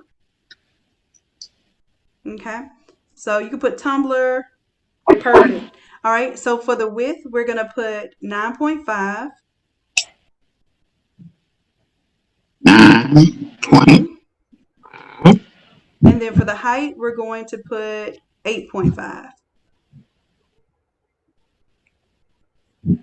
And we'll leave it at 150 DPI. That's perfect. Go ahead and hit OK. All right. And then I also want you to notice, like, usually when you have a mug, right, you're not going to see all of it. So you're probably going to see about this much of it, right? And then it's going to wrap around. So what I want you to do is take this, go back to your 13 by 19 image. Or I'm sorry, your 13 by 19 tab. And remember how we have all of this selected together? Okay. Let's do this. Let's go ahead and Control G. We're gonna group it. Control G. Control G. Okay. So see how I made one big folder? Oh, you know what? I'm sorry. Undo that. Control Z. Control C. Yeah, because we need it with everything else. All right, so let's go ahead and close up this Group 6 folder by clicking on that triangle. All right. Oh, that's it. It's already in a group. I must have already did this for something. Okay, so we're going to take this whole group and we're going to start on this artboard. We're going to pick it up, take it to our Tumblr tab, and then we're going to drop it onto the Tumblr artboard. You ready for that? So we're going to grab this here. Yep. And move it up to there. Drop it onto the artboard. Now you have to bring it back down onto the artboard. So we have one more step to do. Once you bring it over to the tab, you have to let it touch onto the artboard. So you just dropped it on the tab. We have to drop it on the artboard. So I gotta go back in it? Yep, go back to the Bobby 13 by 19 and try it again. So drag it up there. And then bring it back. Then bring it back. Right. There, and then bring it back. Yeah, turn to a plus sign, just drop it like it's hot. And it's going to be big. Go ahead and hit keep layers. Oh, wow. Keep layers, yeah. All right, so now we're gonna zoom out a little bit. We're gonna zoom out, hit Control minus like 3 times. All right, and now I want you to hit Control T because we need to resize this thing, right?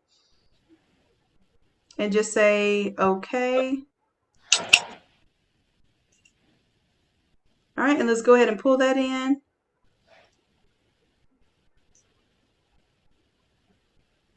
And keep in mind, we have some extra data out here, but it's okay.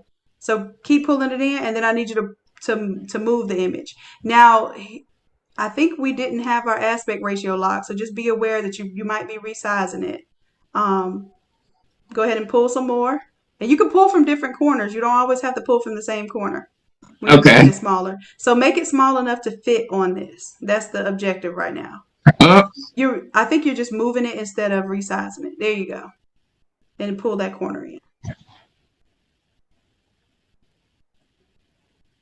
And keep if you make it a little too small, it's okay. Pull it back. There you go. All right. Now for this one, we have a good area. Like I said, you're going to see a little bit of this at a time, right? You're not going to see this whole stretched out mug like this. So how you have it right now is good. But I would, let's go ahead and make a center line here. So kind of pull this. I'm just guessing where the center is. I'm guessing the center is right about here. But we'll know when you start moving it around, it'll tell you where your center is. So start moving it until you see that pink line pop up. And keep popping up at the bottom. I don't see it popping up, but it's okay. That looks, I was gonna say that looks about good. Right to the left a little bit more, right there. That's good. Go ahead and hit enter, and we're gonna work with this. Okay, now I want you to zoom in. So Control plus, now we can, or Control 0. Control 0 will zoom us all the way into the extents of the screen. Perfect. And I'm trying to see what this line is right here. It's coming from something. Now, another thing that it did, now this is, I will tell you, this is an older version of Photoshop.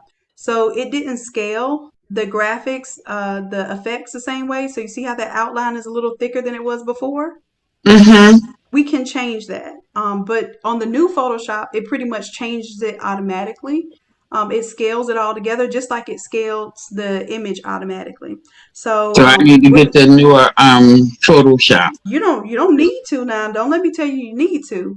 Because if you have it and it's paid for and it saves you some money, that's one thing. But I will say consider that some of the things in the tutorials, you may not have some of those same features because you have a different version of Photoshop, okay? Okay. But let's get into what we need to get into right now. Open up that folder right there for group 6.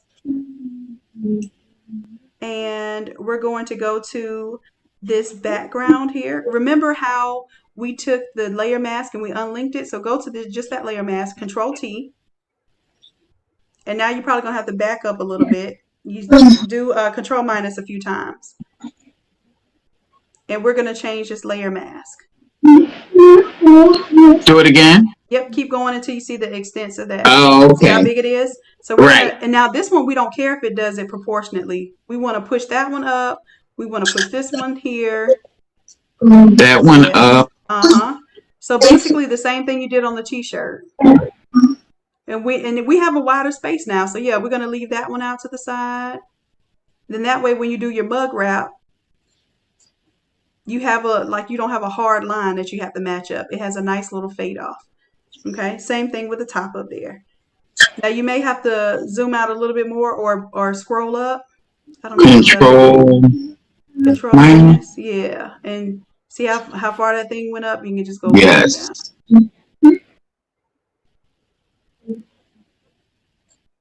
Come on. Okay, and then once you get it in the where you want it, Control plus and zoom in a little bit. All right. And hit enter.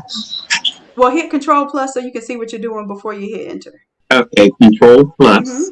And hit it a couple times and see if, because you have a little bit of space, you can go a little bit higher with that mask. Yeah. See? Yep. So you can pull it up just a little bit more. Now pull it up. Use up you that's a tall tumbler, right? Yes. So use up that tumbler space. You might as well make it look substantial. So I'm pulling up this. So pull up this right here, this little node right there. Pull it up. Got you. Yeah. Okay. So and now we see we have some extra stuff that we can kind of make a little bit bigger. You just have to reorient it. So this is why I don't suggest just taking a JPEG and putting it on this and putting it on that and putting it on that. Right. Your dimensions are totally different, right? Right. So we want this gate to look faded off. We don't want it to look cut out, right? Right. All right. So let's go ahead and open up this background layer.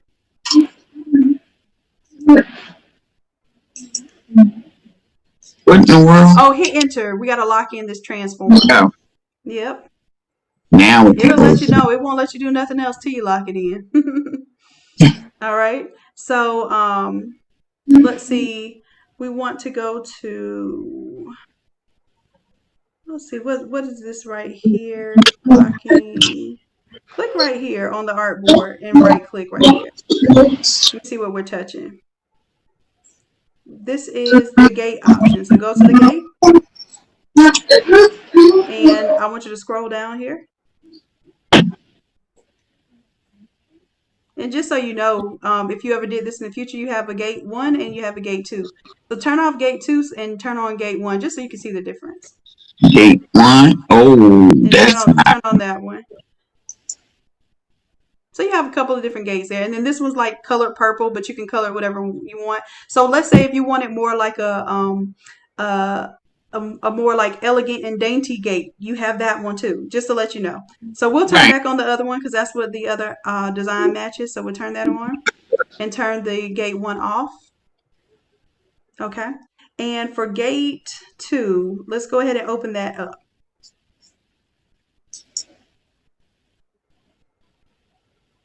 Is it open? Click on the triangle. It should open the folder. Okay. Yeah, there you go. I want to make sure that the gate isn't cut off. Go ahead and open it back up. Okay, good. So it's on there. It's got something.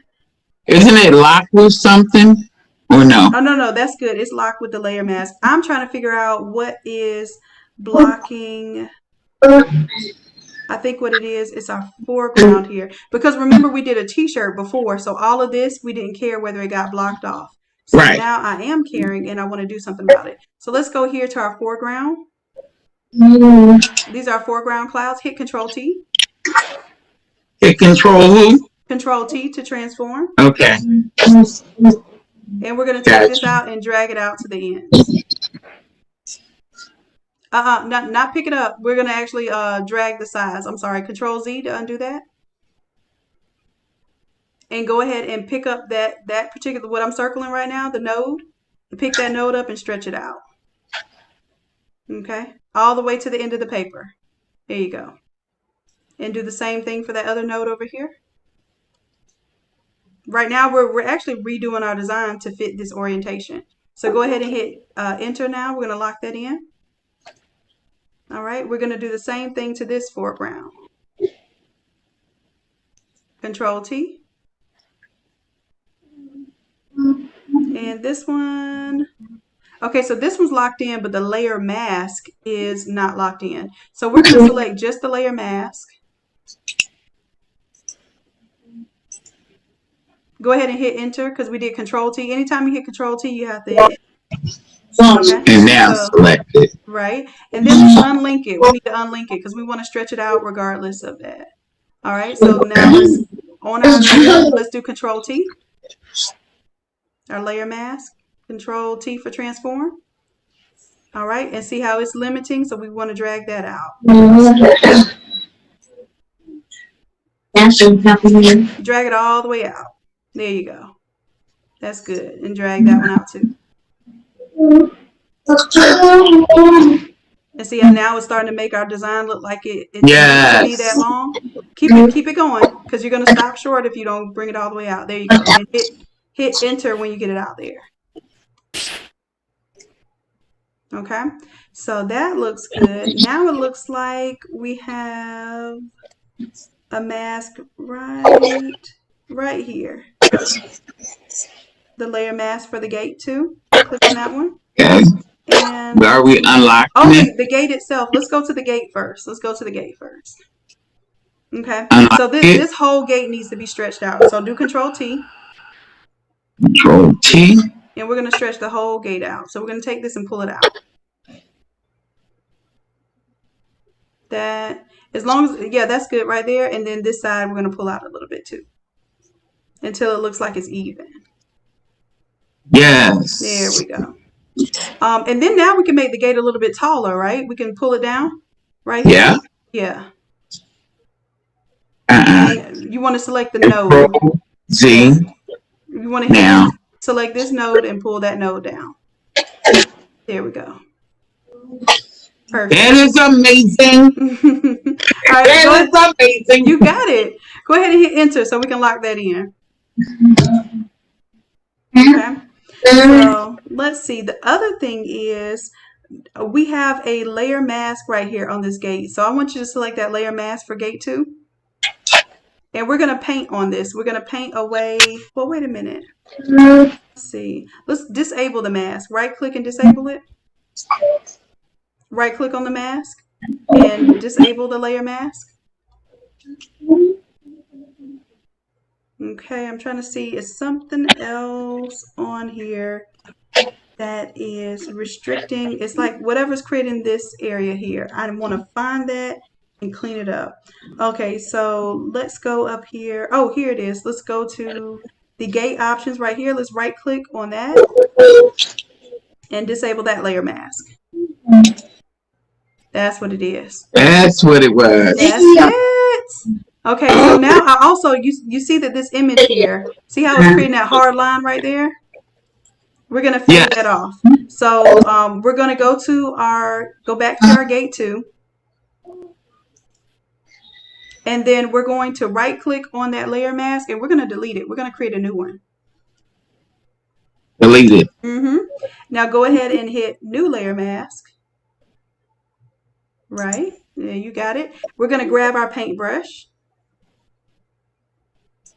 Okay. And then we're going to make sure our brush size is, let's hover over, since we have a smaller file now, that brush size is going to look different. See that same 300 brush now looks huge because we're on a smaller file. So we need to no, it's fine.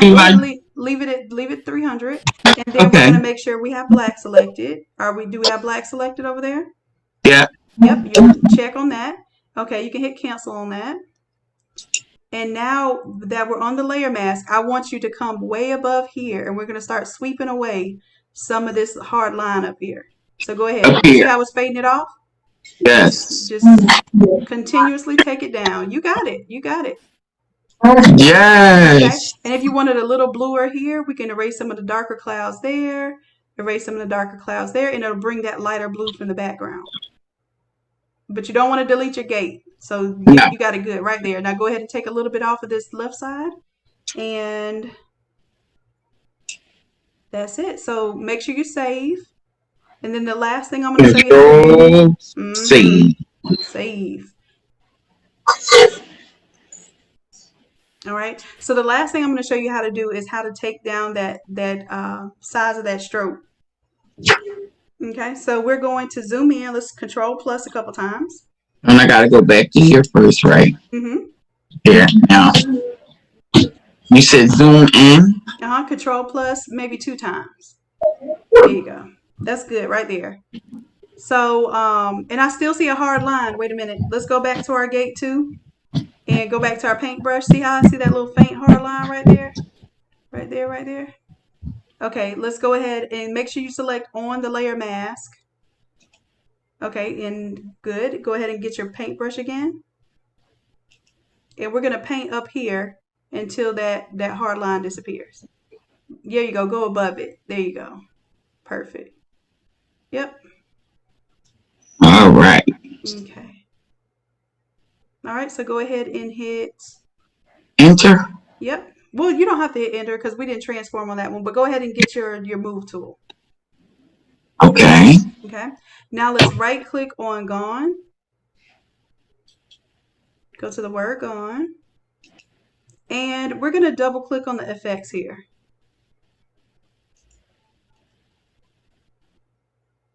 And let's do the stroke. And see right now it's 7 pixels. I want you to slide that down to maybe 3 pixels instead.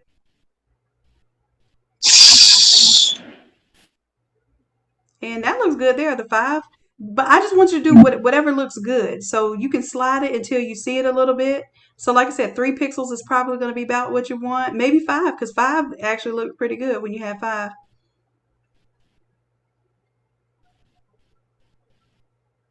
There you go. Even 4 looks good. So whatever you did, you can hit OK. Now we're going to copy this layer style. So we're going to right click on the word Gone, right click on it. I'm sorry, right click on the Gone in the layers. We're going to copy the layer style. Then we're going to select, hold down Shift. I'm sorry, hold down, hold down Shift. And then on the board, on the artboard, we're gonna right click on Bobby. So see where I put that X? Right click on that and select that one. Still keep holding down Shift. Right. Yeah, go ahead and then get Forgotten. Right click on Forgotten. Not Gone, but the word Forgotten. Oh, I'm sorry. It's okay. Right click on Forgotten. You got it? And then right click on But Not.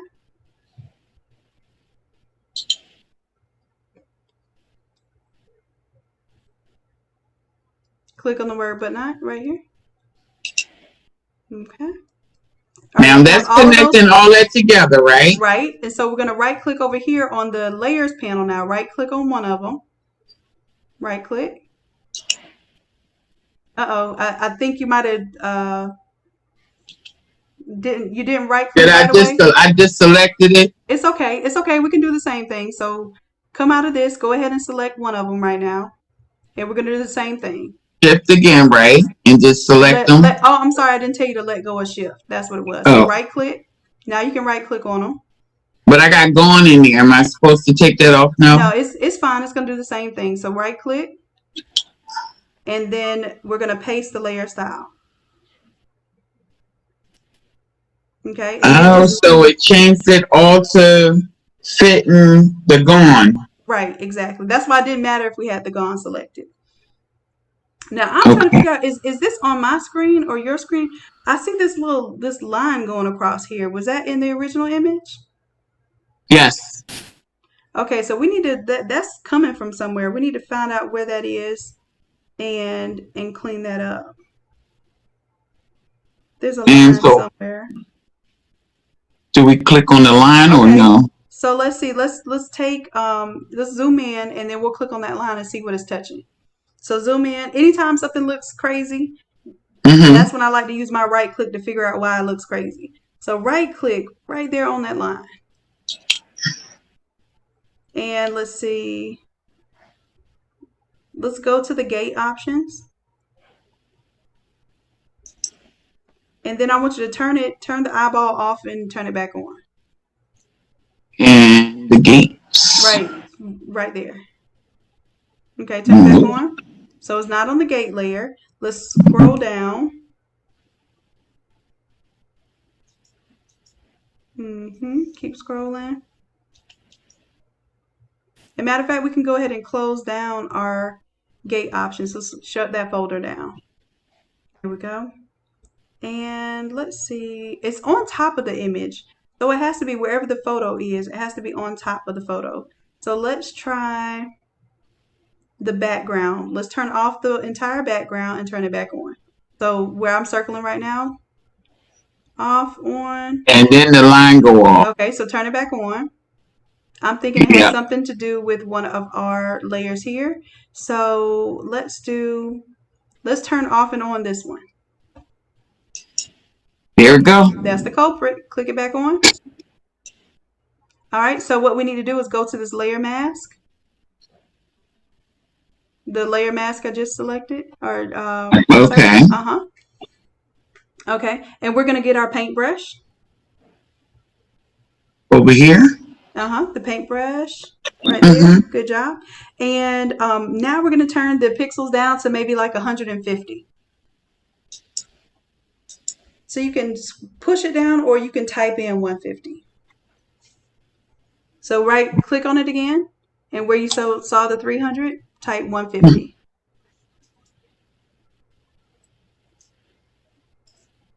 You gotta take that 3 out. There you go. All right, just hit enter, and then we're gonna paint over that. And be careful, you want to stay up higher because you do have some clouds down there you want to keep. All right. And let's zoom out. Let's control minus to zoom out. You take it all the way. Yeah, go ahead and take it off all the way down. But I gotta get on this side too. Perfect. Yep. All right, so let's control minus right now. Let's back up, or control 0. Let's see how the whole thing looks together. It looks good. Go ahead and save it. Perfect. You did that. Yes, I did. And I got hit in it right. Oh, wait a minute. No. Yep. Go ahead and save. And Diamond, I do have somebody else at 1. So I think you did more than just get to a stopping point. You did 3 projects. So you really print. And do you have the wide format printer? I have the Epson 7720. Okay, so when you do your all over, you're gonna tile it. You're gonna print multiple sheets. Yes. Okay. Yes. So I have a whole playlist for that, not just a video. I have a whole playlist for that. So I want you to check that out and see if that helps you to break it down. Okay, where do I find the playlist at? Excellent question. Let's go. Go ahead and go to your favorite browser and go to YouTube. And I'll tell you exactly where to find the playlist.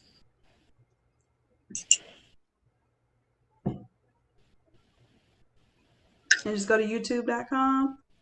There you go. Oh, I see you got me on your little YouTube. No, I told you, hours after hours. All right. And go ahead and type in Innate Lab. I'm sorry, right here in your search bar. Okay. Here you go. You got me at the top too. Go ahead. All right. So I want to show you, I have a playlist. So click here on the name, Innate Lab, and there should be, see where it says playlist? All right. And right here. That right there. You can hit play all. It'll play all of them, or you'll be able to see on the side. Hey, I always got to go through this. So, and I appreciate y'all watching my ads too. You know, it's not much yet, but YouTube is definitely getting to where it actually It's almost paying for my website now. So I appreciate y'all for watching them ads. All right, so Oh, it's gonna come up I with. didn't know that they mattered. I always clicked off of them. Oh well, if y'all watch the ads, it helps pay me. So just letting you know. Okay, I'll just let it play. No, I didn't know that. I used to just click off of them. And most people don't. So and it's not something I like to tell you to do, but All it's just right, something I you can do to help. understand. But But this everything helps, so we gonna let it play out until I exactly. get what I need to get I to. appreciate that. So there's going to be, I think, 5 videos, and you can click on whichever one because there's one for how to just set up your printer settings, right? Because you need to know how to Right, print from all those different sheets, and then there's right. another one that shows you how to do it, how to paste them up after you print them, and how you're going to put them all Okay, together and press them. Okay. all There's right. also one for affinity, and I think there's another one where I break down how to do the artwork. So you have 5 videos to watch that will help you with that process, okay? Thank you so much. You're Thank you welcome to so ask. much. You did a beautiful job today. I'm so like you are a great listener. I promise you, Thank you are you so very much. easy to teach. Very easy to teach. Thank you so much. I thought I was gonna have a nightmare with this. Oh, well, I'm glad everything worked out. I'm gonna see if So I can I'll go. be working on those projects today. Yes, yes, and definitely, post it in the Innate Creatives group. Let us see what you're working on, and kind of show off a little bit. And we'll be happy to chime in and give you all of our love as well. Okay, when is the next class? Next class, I'm trying to figure that out. It's gonna be probably during the week. We're gonna do a daytime class, and then we're gonna do a East Coast class, which will be late night.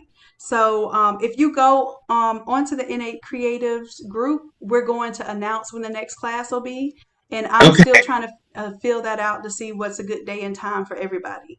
But we'll okay, start doing two classes a week at 2 different times of the day. So it's okay. basically I'm going to teach 4 classes a week now. So we'll have something going on every week that you can learn. We're Oh, going to learn how all to do week socks long. next. We're going to learn how to Okay. design the pattern socks, Uh-huh. the socks, and um, it'll also give you a way to print and press them as well. So we're going to do that as a separate module, show you how to print and press them. Okay. Yeah, because So the sock thing, I mean, I do it, but you can never get it to meet the design to like continuously go around the sock. right, and that's what the class is going to be about. Those tips and tricks to make that happen. Okay. Are they already there or you haven't had it yet? No, we haven't had it yet. That's what I asked everybody what they want to learn next. That's going to be the next Some class. sock. The sock. Yeah. So that'll be our next thing. Okay. Thank you so much. You're welcome, my love. And I will. I guess I'll be hearing from you soon. I'm sure you'll show us what you're working on. Oh, you know I will be. You know it. You ain't getting rid of me. Oh, and I'm not trying to. I love your spirit and I love your support too. So I'm here for you. Thank you so much. You're welcome, love. I'm gonna go ahead and log out of this Zoom and see if I can bring our other one on. Okay. Okay. All right. Okay. You have a beautiful weekend. Okay. You do the same. Thank you. Bye bye. Bye bye. Well, all right.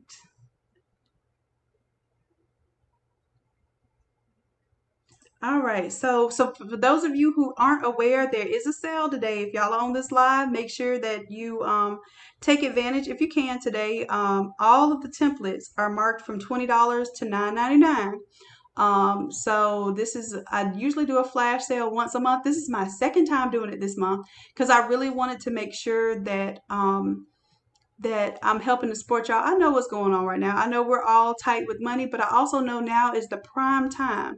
This has been a very prime time to work on your business. Okay. I can't stress that enough. When everybody else is frantically trying to figure out where a paycheck comes from, you are creating a paycheck. So now is the time to push as much as you can for yourself. I'm not saying go buy a lot of stuff.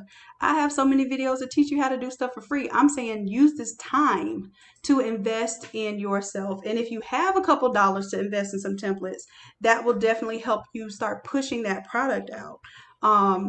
I can't tell you how many people are coming to me saying, hey, I use this one template 70, 80 times. And for me, that's a compliment to know that somebody doesn't care if it's the same design somebody else had. They want it to look good. They want it to look just like that. That's what I want to tell y'all people are doing. And I don't mind you doing it as long as you're doing it for an end use product and you're not selling a PNG version of it. You're not selling the template. You're not sharing it for free. If you see anybody doing that, definitely, let us know, because that's against how we operate here. The reason why I'm able to offer these templates and do these wonderful videos and tutorials is because I'm selling templates and I'm selling art, and I'm also hoping to employ people to do artwork. So I don't need to be competing with myself out there in the market, if you know what I mean. So I appreciate all of you who are sticking to our agreement and not selling art and sharing art. It means a lot to me to have your to have you honor the system. This is something that is supposed to be a symbiotic relationship. We're helping one another. And I am thankful to you all. I know it sounds crazy to thank you for doing what you're supposed to do, but I love y'all for it and I thank you. Okay. I'm trying to see if I can get, we just finished Erica. Let's see, previous meetings. We did Diamond. Oh, no, Erica is next week. We're going to do Helena. Let's see if I can open Helena up, see if she's ready.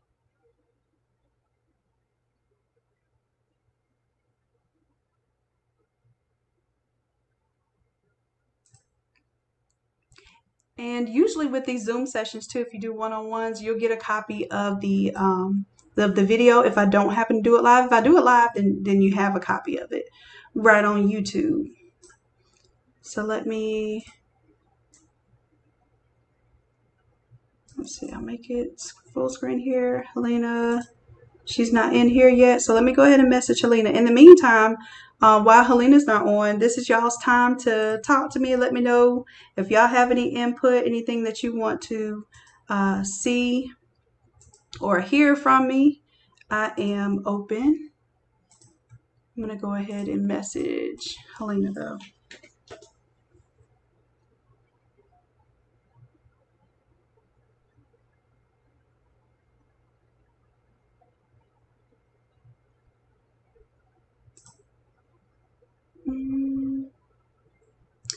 Let's see. That's Helena. Then,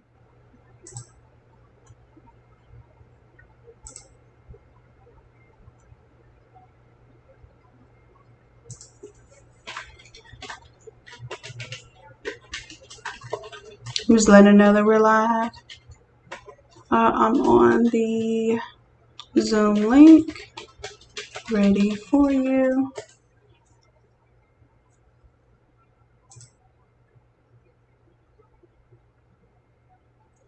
And she needs the font.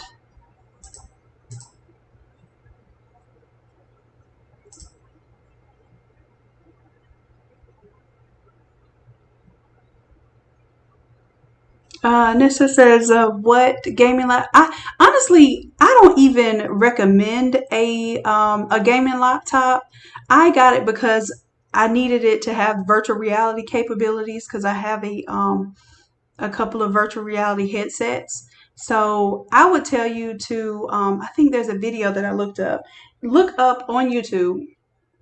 I want you to search Photoshop laptop, and I think it gave like top 10 Photoshop laptops. Thank you, Erica. I appreciate you messaging her. So go to the videos like that, and they run down how much better one laptop is than another. I have these. I think they're Acer, whatever the Predator is. I think it's an Acer Predator, and I have another Acer gaming laptop too. They aren't my favorite because I do run into some issues every now and then, but it's just when you want a system to do more than one thing, you're going to pay for it either with price or quality. And I wanted a good price gaming laptop, so I got the Acer. But there are some Dell computers that are really powerful. I honestly don't suggest you do graphic design on a laptop unless you have to. My suggestion is, if you can get if you don't need to be other places, get you a good desktop. You could get more computing power, higher graphics card, higher RAM on a desktop than a laptop for the same price. Okay, so definitely, if you need the laptop like me, I'm letting her in right now. I need a laptop for the mobile amount of business that I do, but best believe that I have desktop computers too. And the desktop computers stay in place. That's what usually I like to have connected to my printers, is a dedicated desktop that I have in one place, print from it. I can design from it, but I just pretty much print from it. But desktop is actually the way that you want to go if you can stand to be stable. If you need a laptop like me, because I'm bouncing around from place to place, and it helps me with my mobile business. So when I take the business on the road and I do a pop-up event or a 10 event, I actually bring two laptops. So, and Rashonda, it probably will. Any gaming laptop is automatically going to have some ups from a typical laptop as far as graphics and processing. Okay. Um, and Helena, can you hear me, love? I'm just sitting here talking. I'm gonna ask you to unmute your mic.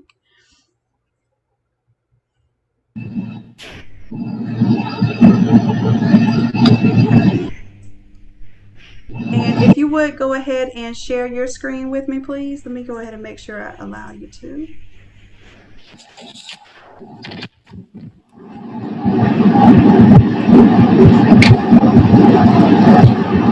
And Helena, you were saying that you needed the font for Fresh, right? Yeah. Okay. Now that one, it is. Well, I sent you this template for our session for doing it live. So I'm going to go ahead and send you the font too. Let's see. Customers. Log back in. And yeah, go ahead, share your Photoshop. Did you have Photoshop already open before we did Zoom? Yes. Okay, perfect. Right.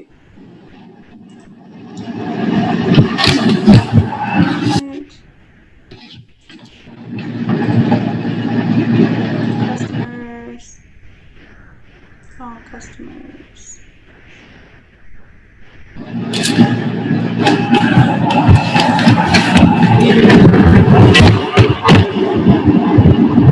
All right, so what we're going to do while I'm getting the font ready for you, I want you to go ahead. We're going to get started and do the other parts of it without changing the font first.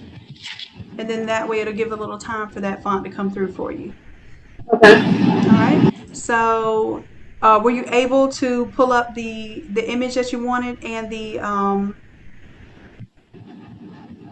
the shoes? Yes. Awesome. So what I want you to do, I want you to pull up the folder. And as a matter of fact, I hate that this thing kind of just goes right over my area. Let me go to my marker. So yeah, go ahead and go to your folder right there. You can keep Photoshop. You want to keep Photoshop open. So keep the Photoshop window open and then click on your folder down here. Because you want click on the folder that I'm circling right here. You see me circling the folder? There you go. And then this way, you pull this over a little bit. It's going to hover on top of the Photoshop, so we'll be able to see both, okay?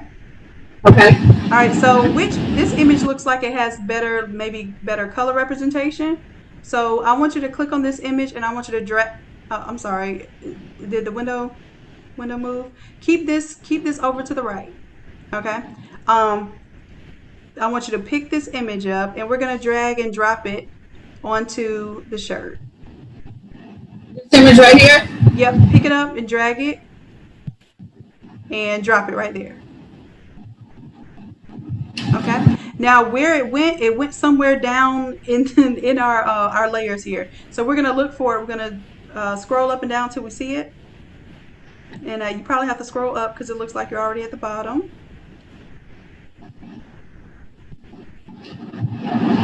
see it? Okay, it placed it more towards the top, but we're going to place it all the way at the top. So we're going to take that and place it all the way, drag it all the way to the top. Keep going.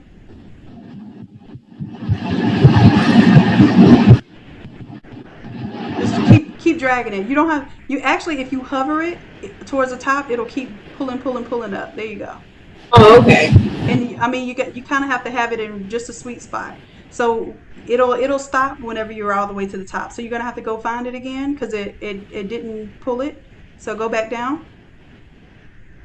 Okay, and keep pulling it. And you'll see it'll keep scrolling like a Wheel of Fortune wheel. Just hover it up right there. It'll keep rolling. Keep hovering up. You see what? Pull it down just a little bit like that, and drop it at that very top layer. Okay. So now we're going to take this and we're going to move it off to the side. So on your artboard, I want you to pick it up from here, and we're going to move it off to the side just a little bit so it's off of our image. And we're going to, so we can still see it though, right about there. Okay, pull it back onto the artboard because we can't see it. Where's it at? You probably just pull to the left because it's somewhere off over here to the right. So drop it right about there. And you want to see both shoes, so pull it back to the left a little bit right there, and you can stop right there. All right, so we have the shoes on there.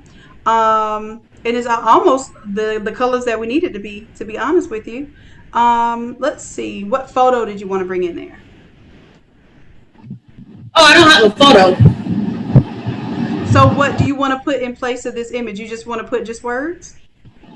It's gonna be the number 23. I'm sorry, the number 5. It's just gonna be the number 5. Okay, so what we can do, let's right click on the images there.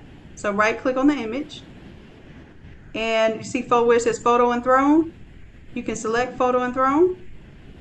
That's going to be a whole folder, and you can just turn that folder off with the eyeball. Just tap on the eyeball. Right. Okay, so now you see the design looks different. What we want to do is, let's go ahead and do the font here for you. Let me do create an order.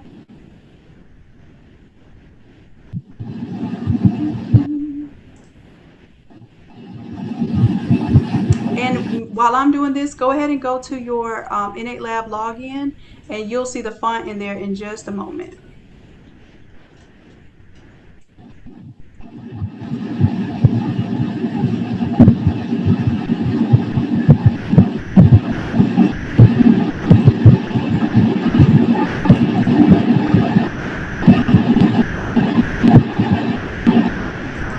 Go ahead and comp that out.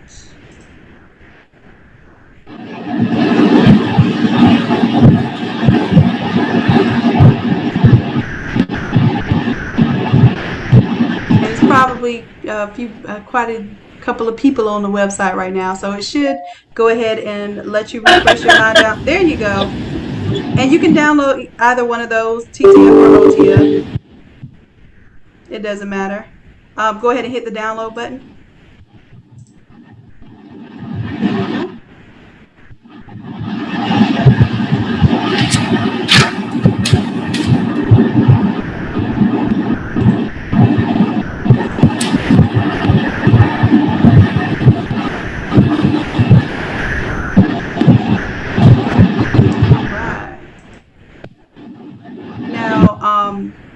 What browser are you using? Because when it does this little thing right here, it acts like it's doing something, but it's not. There you go. That's what you want to click on.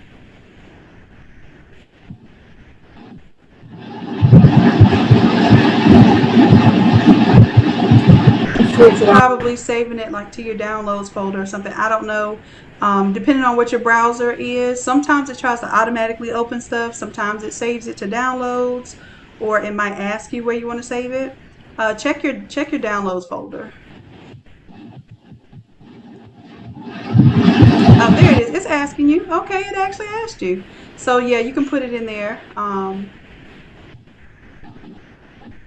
In that folder, and just hit save. Right here on the bottom. I feel like it keeps jumping. Hit It's on save the and folder. just go ahead and let it save there to make sure that that's where it's going. Okay. And then what we can do is, well, yeah, you already have that open there. You just double click on it. Double click on it.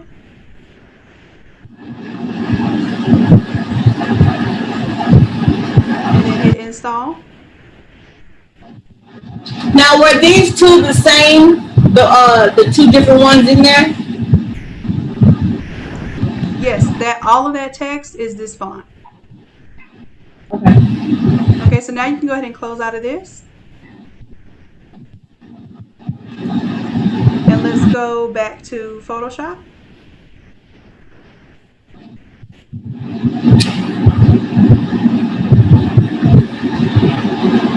Click on your Photoshop icon.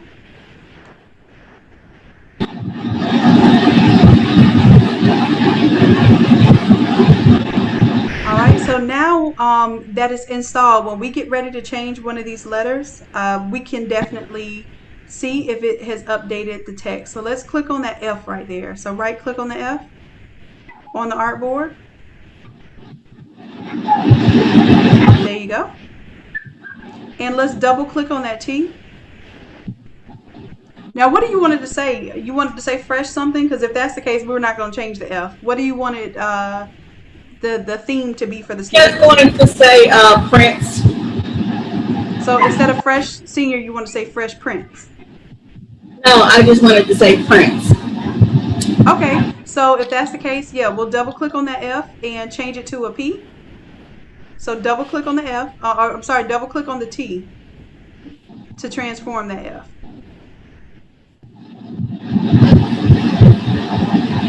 Double click on it. You got to click real fast, 2 clicks.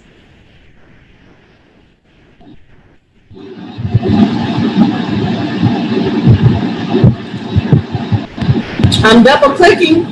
Let me see. I don't think, because when you double click, it's going to highlight all that text. So try it again. Double click. Try to click like real fast 2 times on the T. On this T. Yes.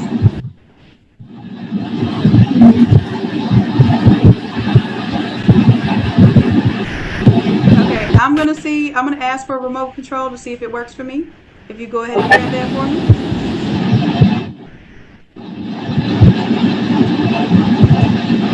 All right.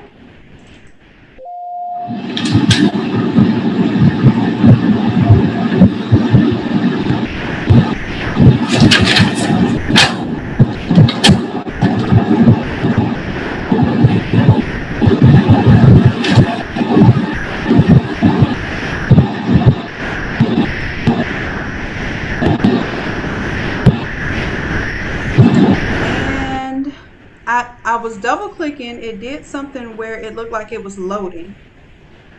Okay. It might have been trying to load the font. There it goes. It's finally catching up with us. Okay. Okay. So it was taking a minute for the fonts to load into Photoshop. Right. That's what I'm thinking. I think that what it was Photoshop was trying to read whether the font was there, and it was causing a little delay. So this is what should happen. Whenever you double click on that T, see how it highlighted that entire thing? Then you should be able to type in now. So just hit P. You don't have to click anywhere else. Just hit either a lowercase or uppercase P, whichever one you want. Okay? So we already have the P. Then there's an R. And so next thing you want to change is the E to an I. So double click on the T for the E. Over here on the right hand side, double click on that T. So I have a quick question. Yeah. I can't just use this little tool right here, click on the whole thing and type it in. You can, but the way that the Fresh Print font is, it doesn't just type straight out. It's actually layered on top of one another. So that's why each letter is separate. Now, if you want to just type it out, you can. It's just going to look different. So double click on the T. What you're changing right now is the title. So hit escape to get out of that. Hit escape. Okay. And double click on the T instead. There you go. Now change that to an I. Same thing. Oh, do the same thing with this. Yep.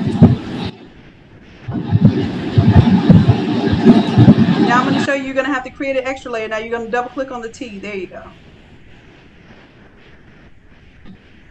Okay. Now that last one, you're going to want to move it because it's kind of blocked a little bit. So go to your move tool over here on the top. Oh, let me go back to my marker mode. Here we go. Now you might want to move that one, PRIN, that's a C. You might want to move that C out just a little bit so you can see it a little better. Yep. And then now we're going to duplicate that, right? So I want you to hold down Alt. You have your C selected. Hold down Alt. You got Alt held down?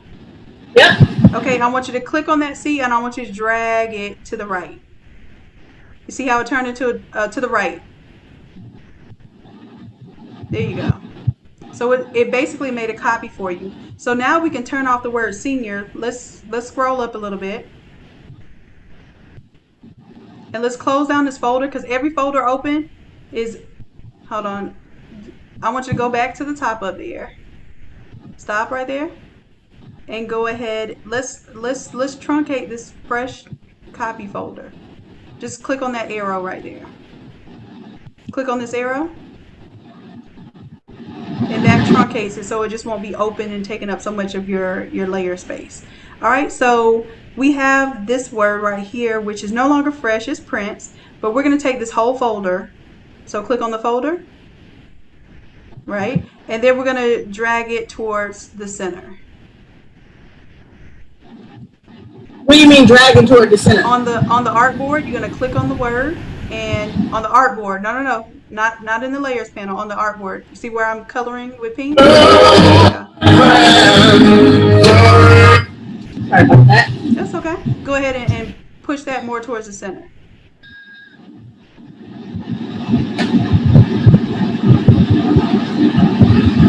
All right. And of course, we need to change that C to an E and then kind of put it where you want it. So this whole thing will transform it and make it bigger if you want to. But right now, I want you to right click on that extra C. Right click on it and then select that C copy. All right. And I want you to double click on the T there. Oh, it put it over here in my, okay. Okay. Go ahead and make that an E. There you go. Now go back to your move tool because now you're going to have to move that E and make it look like, there you go. So make it look like it's behind the C. All right. And I'll show you how to make it look like it's behind.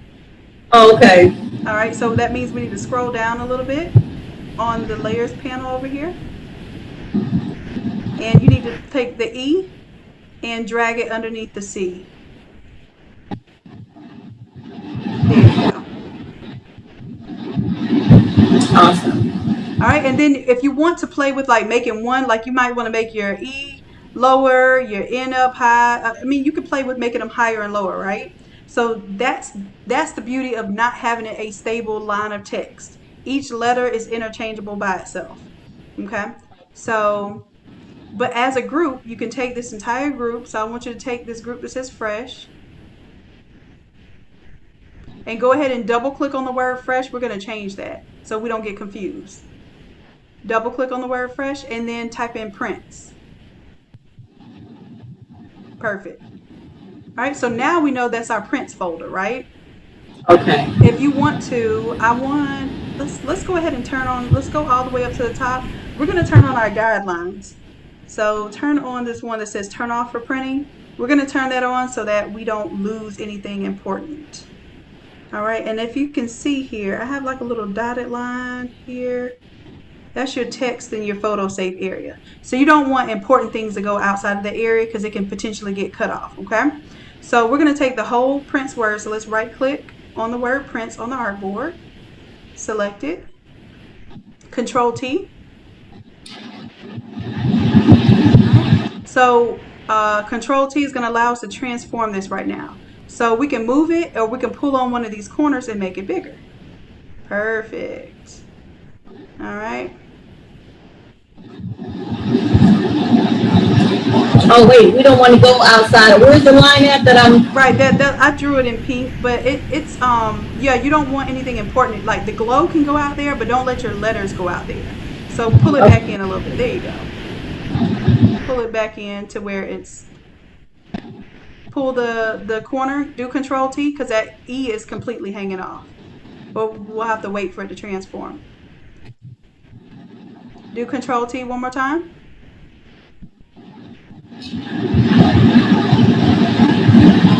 All right, and take the corner, pull it in.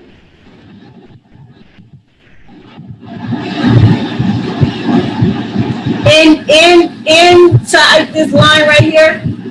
I don't see your dotted line. You might have to zoom in a little bit more, but yes, you want it inside of that line. There you go. That's good right there. You can hit enter to lock in the transformation. And it looks like your R just changed fonts on you.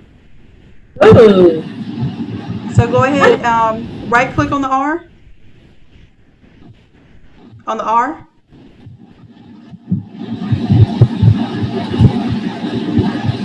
You have to be right on top of it. There you go. Select the R and go to the, let's go up here to window because I don't see it on yours. Go to window and we'll go to character.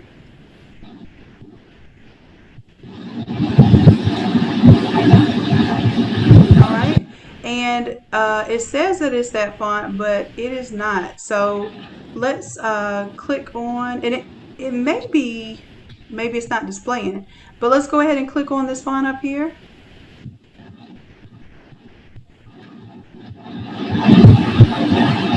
And I mean, click actually in the text field. There you go. You just select it again. There it goes. Something happened with it displaying it. So let's go ahead and file, save as, and save this as whatever you'll remember for, you know, for future reference.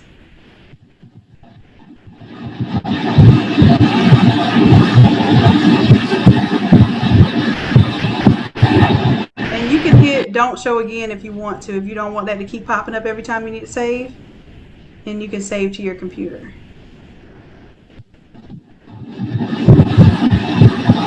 And go ahead and save it as a file name. You already have it in the right folder. I think you do. I can't see because my little thing is blocking. Move that out of the way a little bit.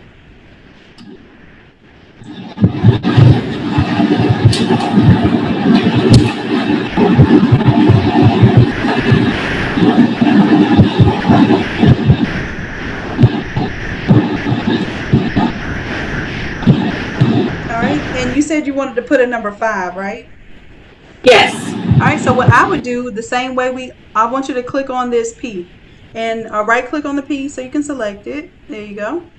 And I want you to hold down Alt and then I want you to pick it up and drag it somewhere else. Hold down Alt. There you go. Now double click on that P. Matter of fact, you can double click right from here. So double click on the P on top of your, there you go, did the same thing. So put a number 5. Perfect. And now you can make that 5 however big you want, and we can even change up colors and stuff after this. So go ahead and hit your move tool to lock in that text. There you go. And now you can do Control T to transform it. There you go.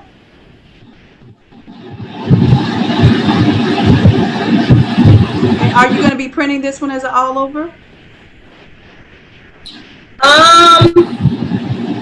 I will do an all over T, but I'm going to be printing as a 13 by 19. Got you. So I'll do just like we did with the last session. I'll show you how to design it as an all over and then how to break it down to a 13 by 19 at the same time. Okay. So yeah, go ahead and take off the word magic. That way it won't be throwing you off. You can right click on the word magic to figure out where it is on the artboard. Right click on the word magic.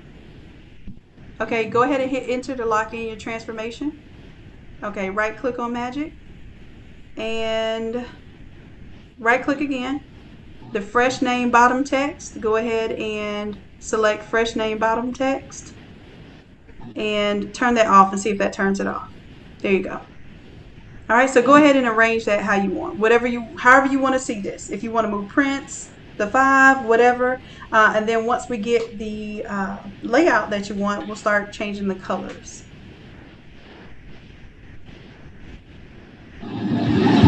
Wait, this line right here, this line right here, I don't know if you can see it, the smaller purple line.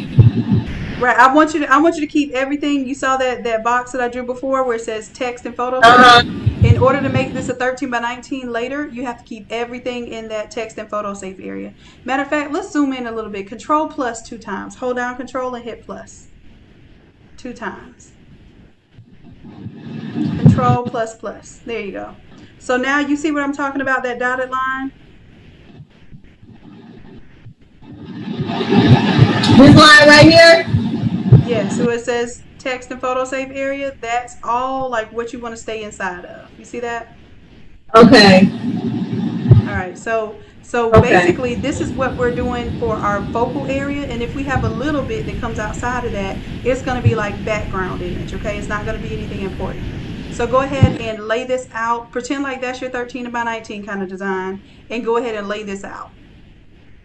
Okay, so how do I hit enter? If I wanted this centered between this purple line and this purple line, then you can pick up the whole group and you can shift it how you want. So do your Control T for the prints. Oh, you're talking about to center the 5. If you zoom out just a little bit more, so zoom out, do Control minus 1 time. This line should be a center line, I believe. So if you have do Control T. You held down Control T. See that? That lets you know that it's on the center line. okay. Okay. So that's on the center line. Is print on the center line? You can hit enter for the 5. Do right click and select the prints. Right click on prints and select prints. Control T. Alright, now you can move this one over to where it's lined up. Oh, that took the whole thing. Right, because I think you have 5 in your prints folder, which is fine. Go ahead and take 5 and pull it outside of the prints folder. So hit escape there. Hit escape just to get out of that. And on the layers panel, you see where I'm circling the number 5 on the layers panel? Oh, okay. Pull that 5 out of the prints folder and put it on top of it. Just put it right on top of the prints folder.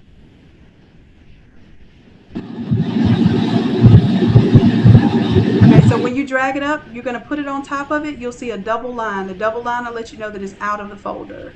I think what happened was you dropped it into the other folder that's not visible. So open that folder up. Just open it. Oh. And you open the folder by clicking on the arrow. Okay. I definitely don't want it there. Okay, take the 5 and go ahead and drag it above until you see it have its own double lines. Let it go. That's the double lines. Let it go. There you go. Now close down that folder for fresh copy. Turn off the eyeball for fresh copy. And now you have your 5 separate. So now your 5 should be in place. Now move your word prints. So select the prints folder. Control T.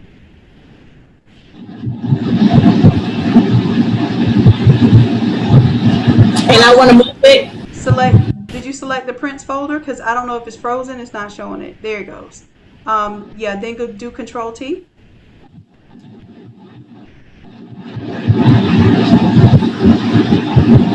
And go ahead and shift that to where that center point is going to be in the middle.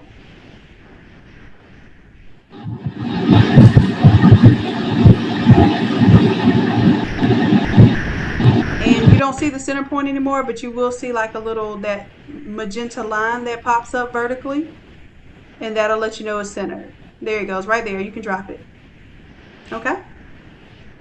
All right, so let's zoom out just a little bit. Let's hit Control minus 1 time. Now these shoes, it's really hard to actually get the real color from the shoes because it's a lot of colors going on and it's very small area. So what we're going to have to do is we're going to create some color swatches and then use those color swatches to pick from later, okay? Okay. All right, so I'm going to go ahead and I'm going to start the color swatches for you. Hold on just a second. And some of the newer templates also, they have swatches on them because that's what I do. I match the sneakers with them too. So what we're going to do is make we're going to make a little rectangle here. And I usually pick no more than 4 colors, but you may end up with more than 4 colors.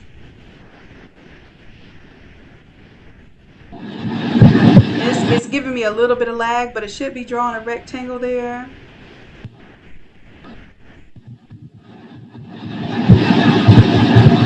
Yeah, it's I was going to say it's giving me a little lag here, like it's not it hasn't let me change the rectangle yet. There we go. All right, so I'm going to Alt click and drag this rectangle. And it may be easier for you to do this because this is, like I said, it's really delayed on my end. Okay. Hold on a second. I'm going to undo.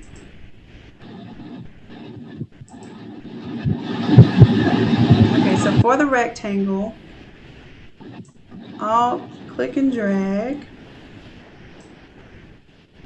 There we go. So you should have color 1, color 2, Alt click and drag again. That's color 3, and I think this artwork has like 4 main colors, so we're gonna put 4 swatches on here. Yeah, I think a purple, pink, lime, and magenta. I think it's purple, magenta, lime, and I don't know what the other color is. Okay. And one thing we can do is go ahead and set up a color overlay for each of these swatches. So we're going to do a color overlay for, it's just taking a little while to come up. All right, so color overlay, and then I'm going to move this out of the way so we can pick a color from the shoe. And it's going to be hard because that shoe is not, it's not enough color for us to really get to the nitty gritty. And we can actually zoom in from here too. Let's zoom in a little bit. Right there. That's put over our little board here. Here we go. So we can see a little bit better. So it's got that magenta in there. I'm trying to choose a good magenta there. That purple is probably going to be your main color. Okay. So we'll go to this next. So you click into the rectangle. So you're clicking on the different rectangles. Okay. Yeah, and you're going to do the next one. So now what I want you to do, the rectangle that I just did, I want you to right click on it. It's already selected. Right click on that layer.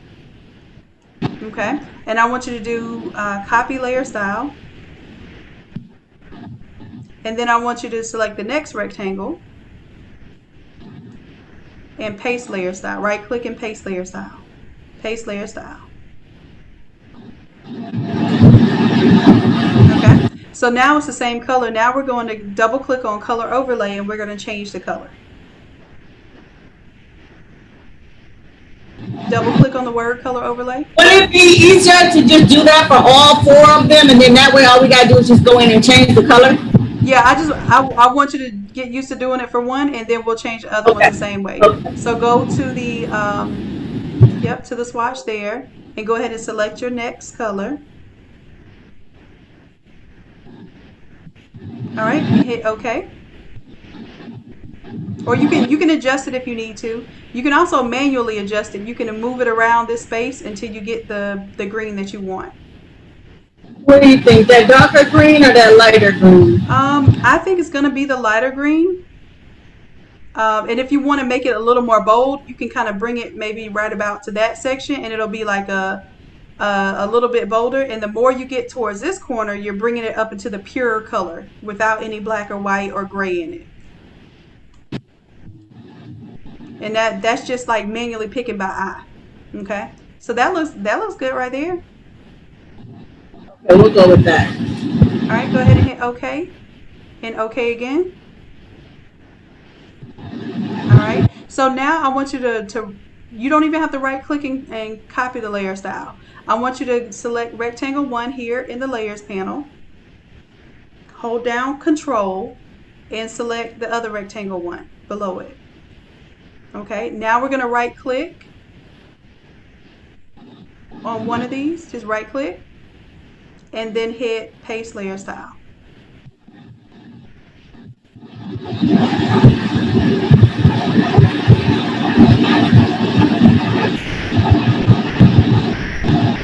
Where is it pasting to? Okay, both of those. Okay. Like I said, I think there's a delay, and normally this also means that like your resources on your computer are kind of maxed out. So I would go ahead and save frequently, close out of any programs. Facebook and YouTube are infamous for eating up your RAM. So make sure you have Facebook closed out. Make sure you have YouTube closed out, and you don't want to do save as. You just want to hit no there. Just hit cancel there and just hit Control S to save this one. Oh, okay.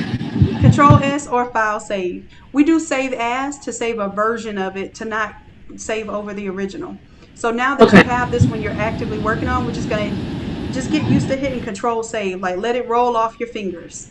Kind of like, one of those automatic things that you just know to do. All right, so we'll go ahead and double click on the color overlay for this rectangle. Double click on the word color overlay.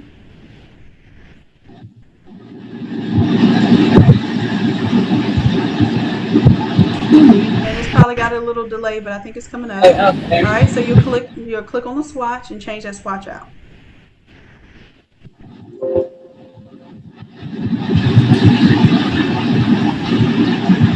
There you go. Yeah, that nice great purple. I will tell you this, there's a different purple on the bottom of the shoe than there is on the tongue. So you might want to I noticed that. Choose the purple from the bottom of the shoe, because that probably is going to be the one most prevalent. And then maybe you'll choose both purples. Who knows? But I know the bottom of the shoe people are going to see. So you definitely want to match that as close as possible.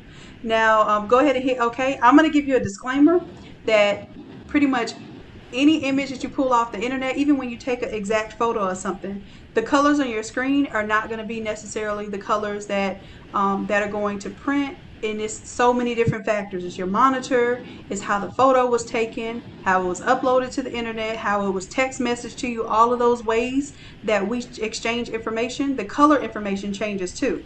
So you have to tell people like, hey, we match as close as possible to the colors represented. However, it's not an exact match. It may vary depending on your screen.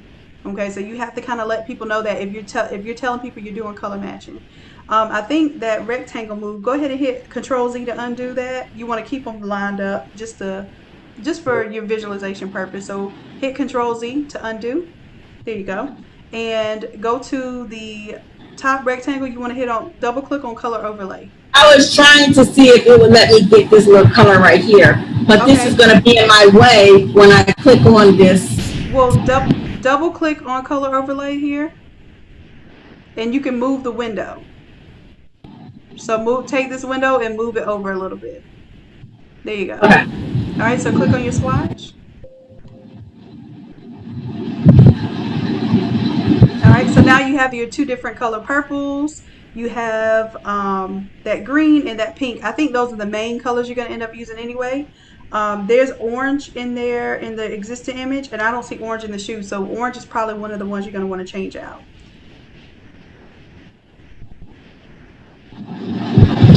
The blue too, but you can't hardly see that blue, even though it's in this little. So go back to your folder. Let's see the other variations of the shoe. Let's see from the front what shows. Let's look at the front view of the shoe.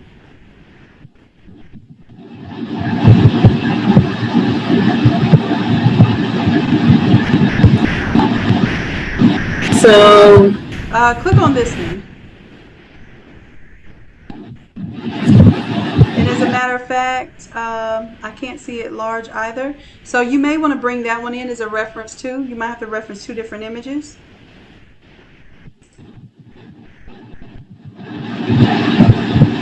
oh, you really can't see the blue.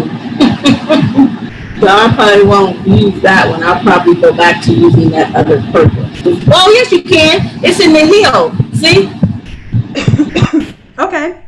It's in there also because it's in the heel. Right. So yeah, go ahead and do that blue then. And you can close out of that. It was trying to open up in that other window. Yeah, I think this purple and the blue. So what you want to do is scroll we down a can- little bit so you can see the shoe, the bottom of the shoe. Scroll down.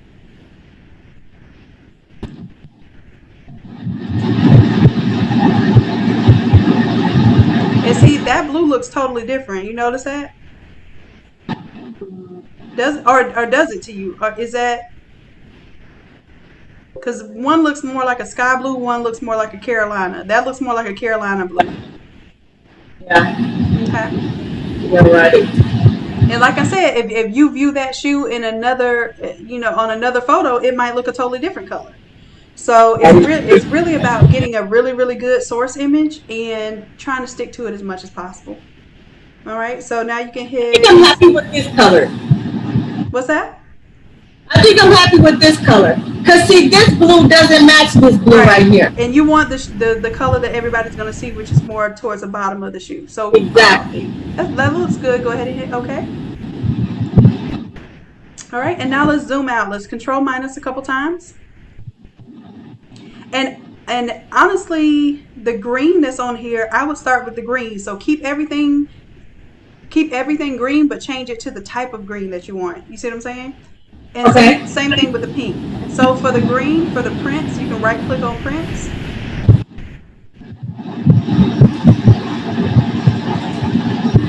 And scroll down. We're going to open up that folder. So scroll down over here. And okay, so when we right click, right? And this is what I want you to kind of get the idea of. When you right click and you tell it what you want to select the C, and see how it automatically opens up what you're supposed to be clicking on.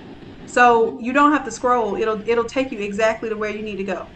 Oh, okay. So that's the reason why I tell you to right click off of the artboard, because you don't have to search through the layers.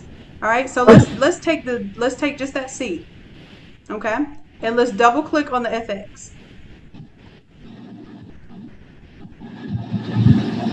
Now move this window over a little bit so we can see. We want to see our swatches. Matter of fact, yeah, I think that's fine. We want to do we have a gradient overlay on here right now. Click on that gradient overlay. And I want you to click on the green. It's actually fading from one green to another green. So click on this color stop. I want you to double click on it.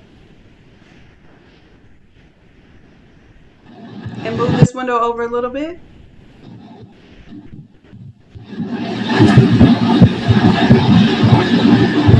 And go ahead and click on the green here.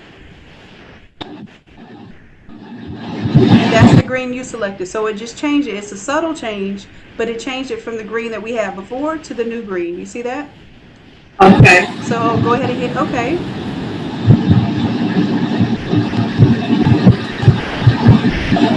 And you may want to leave the other green because it kind of makes it look like it's kind of airbrushed, like from one color to the next. But if you need to change the color it's faded to, you can click on this one and change that to a different green if you wanted to. So let's go ahead. Let's hit OK here. And now we're going to change. Let's see. We got the gradient overlay. That's good. I think that's everything that we need to do right now. Let's pull this back over here so we can hit OK. And let's close up the prints. Well, I'm sorry, my bad. Let's copy this layer style from the C. We got to do that first. Right click, copy layer style. Down here towards the bottom. And then we're going to select the P. Come up here, select the P.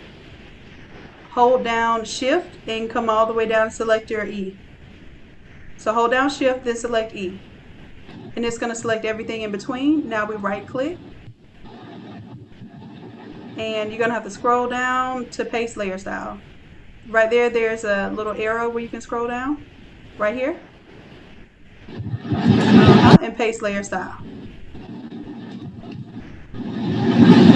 Alright, So it's very subtle, but it changed the green to the green that you picked. Now I want you to scroll up a little bit here because we want to get that 5. Remember that 5 was right here? Click on the 5 and then right click and paste layer style to that one too. Just right click on the word. I think you might have double clicked by mistake. Right click and paste layer style. Just right here. Right there. Alright, so now you have your green text change. Now we want to change the glow, right? So let's go to the whole folder of the prints. See, the prints has, hold on just a second, hold on. Right click on the word prints and select the prints. Right click again. It's something else I want to, it's a folder. Go to the fresh senior with glow and double click on outer glow.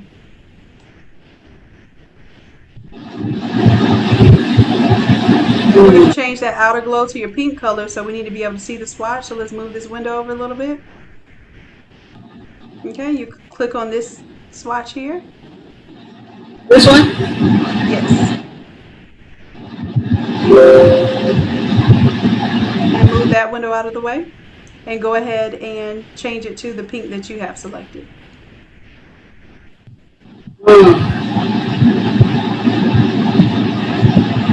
Hit OK. Perfect. Now we'll go ahead and pull this window over so you can hit OK again. Excuse me.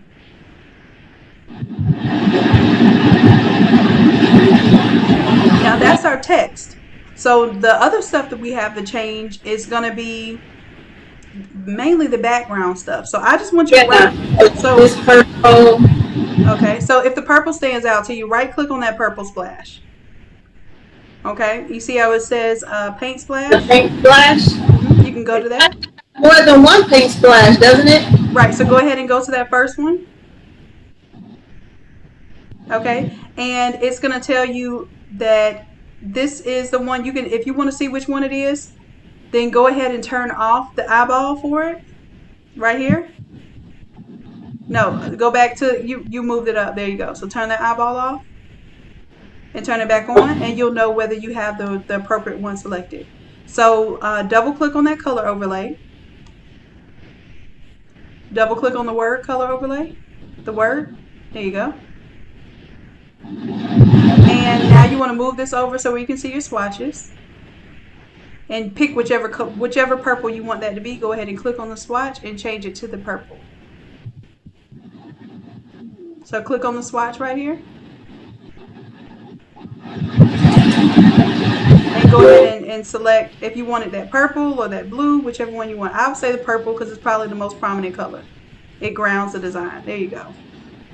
All right. And go ahead and hit OK. Pull that out and hit OK. Now what you're going to do is copy this layer style. So right click on that paint splash and copy layer style. Now anywhere else that you saw that purple, like you see that purple right there, I want you to right click up here. And let's do paint splatter. Let's see if it's paint splatter 3. I don't know yet. There you go. And go ahead and turn off the eyeball and turn it back on. That's it. Back on. And then go ahead and right click on the word and paste layer style. Right, I think, I don't know if you're double clicking, but you just want to right click on the, yeah, just right click. There you go, paste layer style. All right, so now you got that purple in there. The next color is that pink. You see up here? You already changed out your pink, so right click on, and you have to make sure you're exactly touching it too. So right click and then let's do paint splatter 4. Let's see.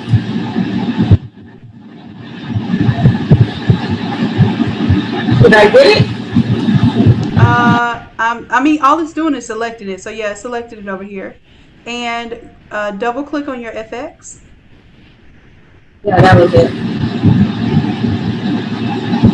Now, double click on the FX. move this over so you can see your swatches. Let's go to color overlay. Just click on the word color overlay. There you go. Click on that swatch right there. And go ahead and select the pink from your swatch. So that's going to change that one. See how it's subtly changing it, but it's changing it. So bring this over so you can hit OK.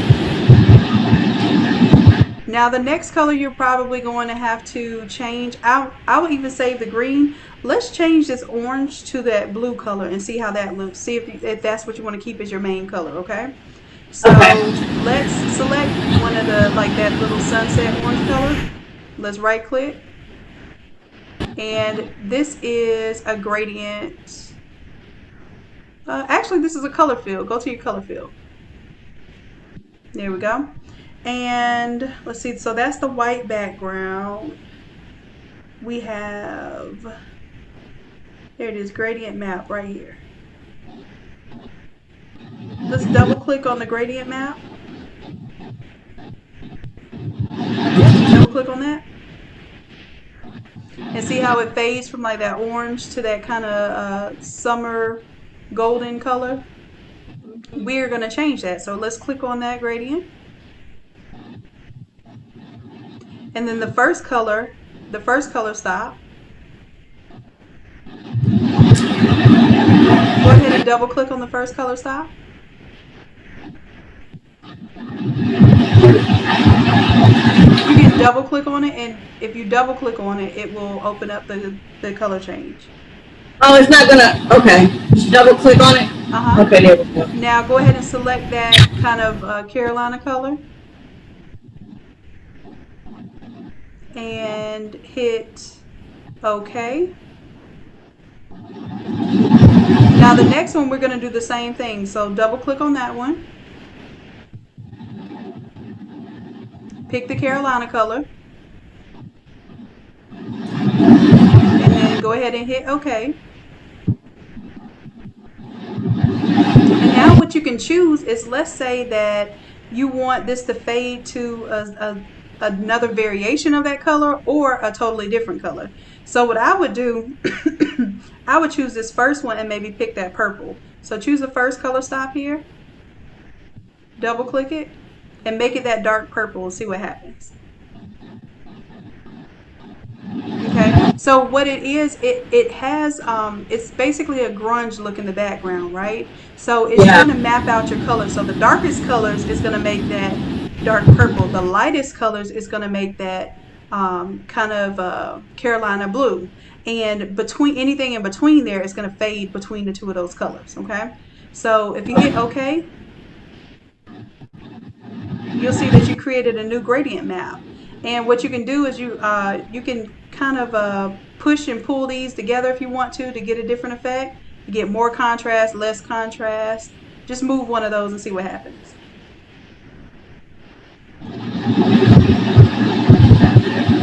And I think you already have pretty good contrast in here. Yeah. But see, when you move it a little too far, that purple there, I don't know if you're going to keep the 20/20 there. You can replace that with 5s if you want to. If you want the 5s. I'm going to replace it with some stat numbers. Okay, there you go. Okay, so go ahead and hit OK when you get it how you want it.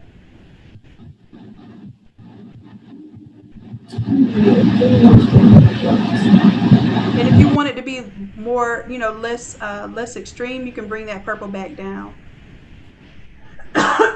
Excuse me. I think that's a good mix between the two. Okay. Go ahead and hit OK then.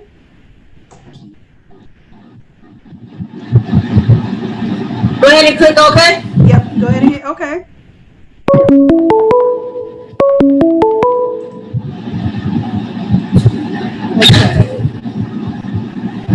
Don't I need to hit this splash of green so that it matches? Did I do the green? No, we didn't do the green yet. We were just trying to get that orange to see if that's where we wanted the green. So yeah, go ahead and right click on one of the green areas.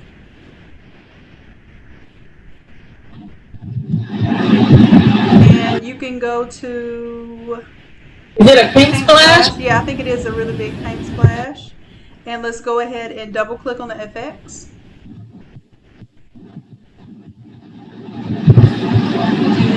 change it to your green. So click the color overlay. Grab that swatch, yep. And then select the green.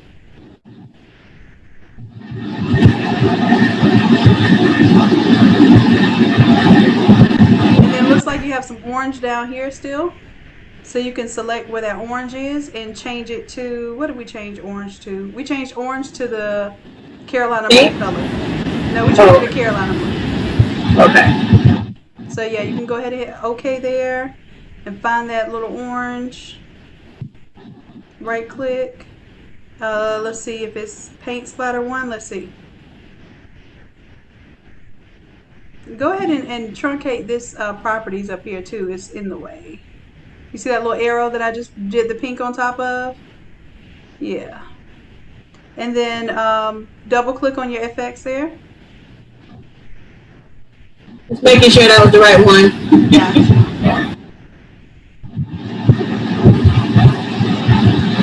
And go ahead, yeah, color overlay and choose whatever color you want it to be. I think we were doing the, yeah, that color in place of the orange. And go ahead and hit OK.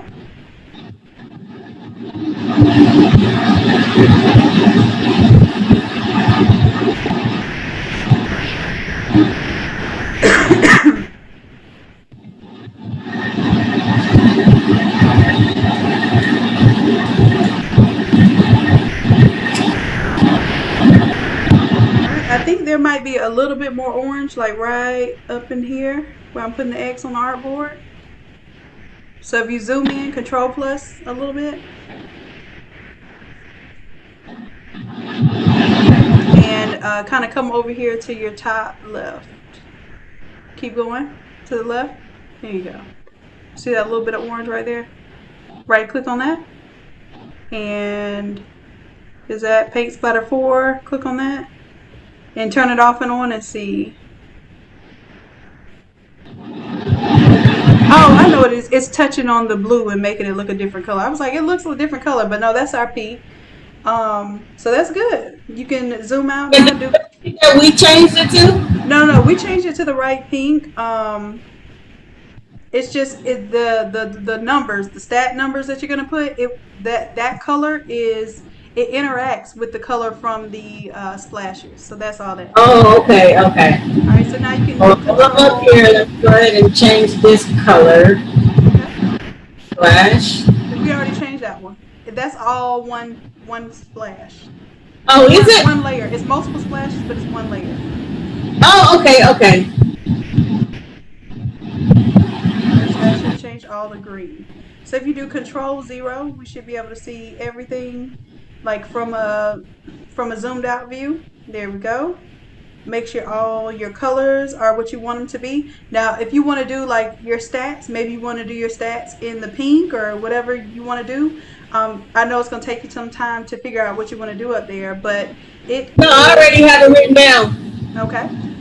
Let's go ahead. Let's right click on the 20 there, right? Now I'm going to show you, because we're almost out of time. Go ahead and go to that 20 copy too. Okay. I'm going to show you how to change it out. Go ahead and turn off the eyeball and turn it back on. And this. Oh, there's more than one. Right. I basically made a pattern for it. So it's a smart object, but I don't think you have this font. This font is a repeat font that I sell on the website. Let me see if I can send that one over to you. How come it didn't give me the error message that I don't have the font? I'm not sure. What version of Photoshop are you using? I'm assuming it's the most recent one because it has the cloud. I'm not sure. Normally it will give you that error. You might have something where it doesn't give you that warning when you open it. It might be like your settings somewhere, but definitely if you try to edit it. Matter of fact, if you double click on the 20 right now, it's a smart object. That might be it too. So double click on the thumbnail. Double click on the thumbnail.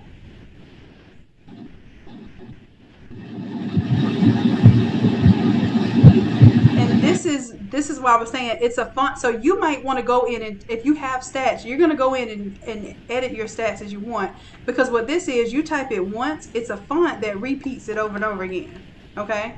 Oh, So that's so how do I get different ones though? I don't want the same one. right. So you don't even want to do this then. You want to click out of this. You're basically going to create your own.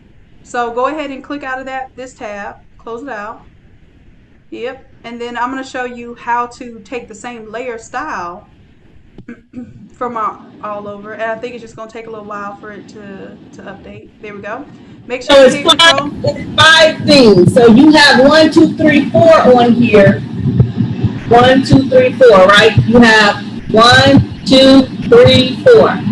Go ahead and hit Control S to save because I don't want it just in case we do something that updates and it drives the computer crazy. I'm gonna take this as the opportunity to save the version. Go ahead and hit Control S, and then what we're gonna do is turn off this layer where it says repeat font. Turn that off. Okay. So for the stats that you have, just type go ahead and use your text tool. You're going to just type a line of text right now. Okay. Because I don't know what the stats are, but go ahead and type that. Select the T and click somewhere on your artboard. Where am I? Select the T from where? What I have circled over here on the left hand side on the tools. You see Oh, that? the T. And go ahead and click somewhere on your artboard.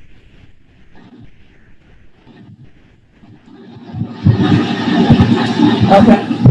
All right, so it's going to start typing, and I want you to just type the word test right now, okay? T-E-S-T.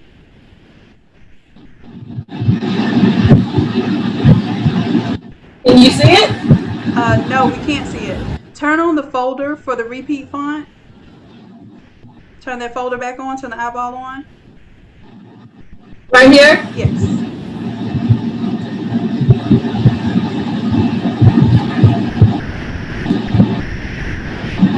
Okay, and then I want you to turn the eyeball off for all of the 20 copies. Turn those off. And then go scroll down. I think you have like one more to turn off. Or 2 more. Turn those off. And then what you're going to do is take that text right here, and I want you to do Control T. We're going to make it bigger.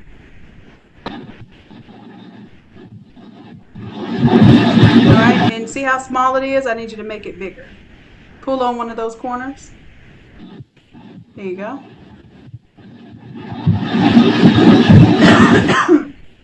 Excuse me.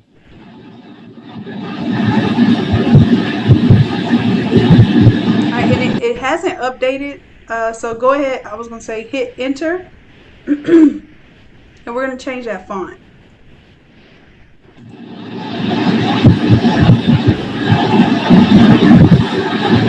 Alright, so if you want to change the font, we can come over here to the character on the right hand side.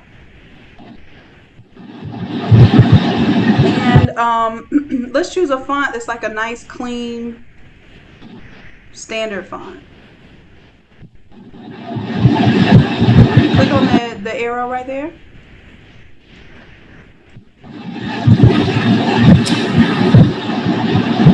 I think it must be a lag because I'm clicking on it and it's not doing anything. Yeah, that's why I was telling you to go ahead and save frequently just in case something happens.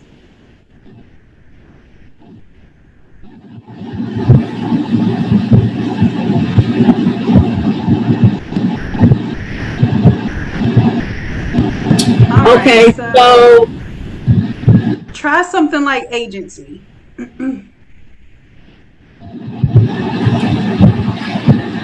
Okay, so what we're looking for is a nice kind of clean font that if we are to use it as a design element, it looks subtle and it doesn't clash with the graffiti style, right? So whatever your stack is, you can double click on the T for text and go ahead and copy or type that in or whatever it is. I don't know if you were retyping it or copying and pasting it or what. Okay.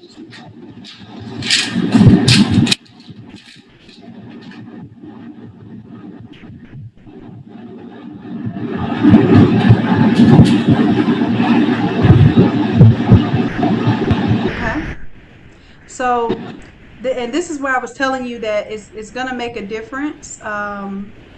The type of text that you're going to do. So that other style of text would not work for this. This is going to be something that basically you're going to add your own design flair by using the same style, but just replacing the text. Okay.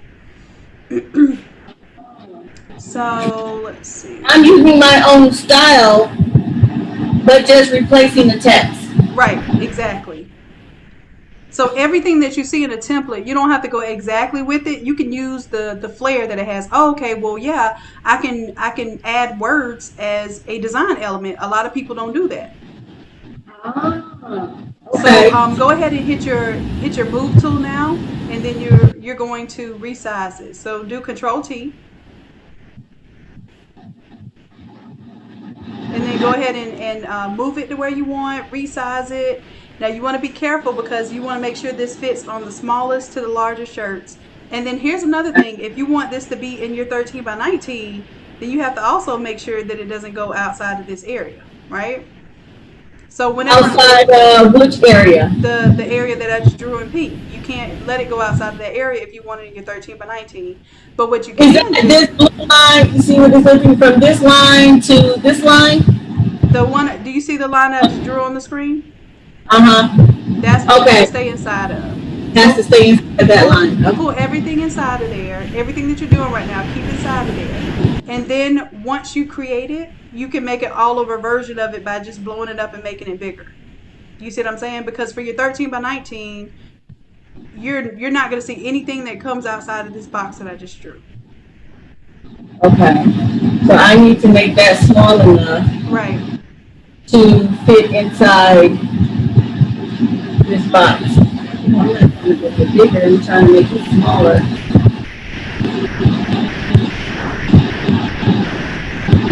Okay, I think that's small enough.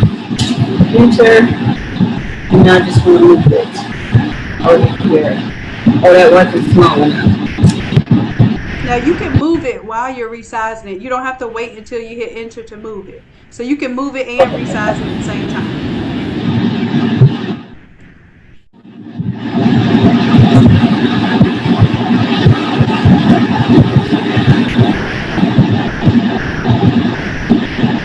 How do I move it at the You same move time? it by selecting somewhere inside of it and just literally moving it. Yeah, that's it. That's it. Okay. So let's say that's one line of text because I do have to. I'm gonna have to get off because I have to go up to the shop and meet Devon today, and she's already called me.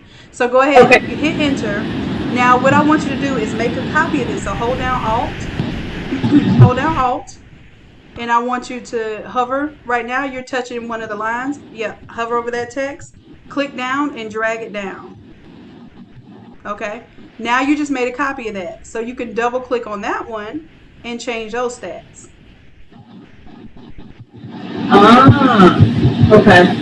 All right. So then that way you have those stats at the top. Now, one thing I want to show you before I leave today is how to make this a 13 by 19 design. So let's just pretend right now that all of those stats are the same, even though I know you're going to change those lines of text, okay?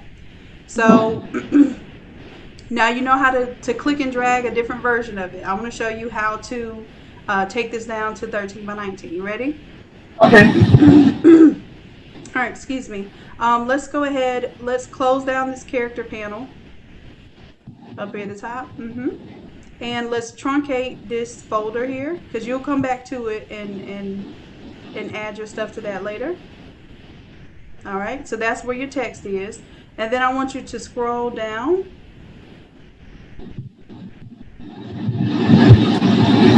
And we're going to, oh, I don't think, did I give you one for this one? I'm sure I did. Hold on just a second, let me see. Clear all drawings. I'm pretty sure I gave you a mask for this one.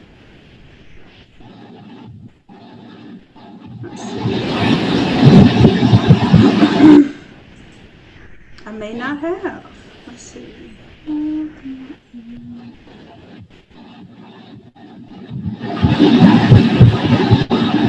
I don't think I did a layer mask, so I'm going to show you how to create one. I don't see a layer mask in this one. Nope. So I'm going to keep my text up top, and then we're going to select everything except for that text. So I'm starting at the top, and I'm going to hold down Shift, select everything here, then group it. And if I turn it off and turn it back on, I should see all of my artwork there except for that text, okay? Okay. Now what I want you to do is select a, I think I just deselected it. Select the group, and let's do a layer mask here. So let me turn my drawing tool back on. Go ahead and click on the new layer mask. All right. Our objective here is to kind of clean up around this square so that only a 13 by 19 area is pretty much visible. So first, let's go ahead and let's give ourselves a 13 by 19 style box first. So I'm going to go ahead and make a box. And I'm going to draw on the screen here.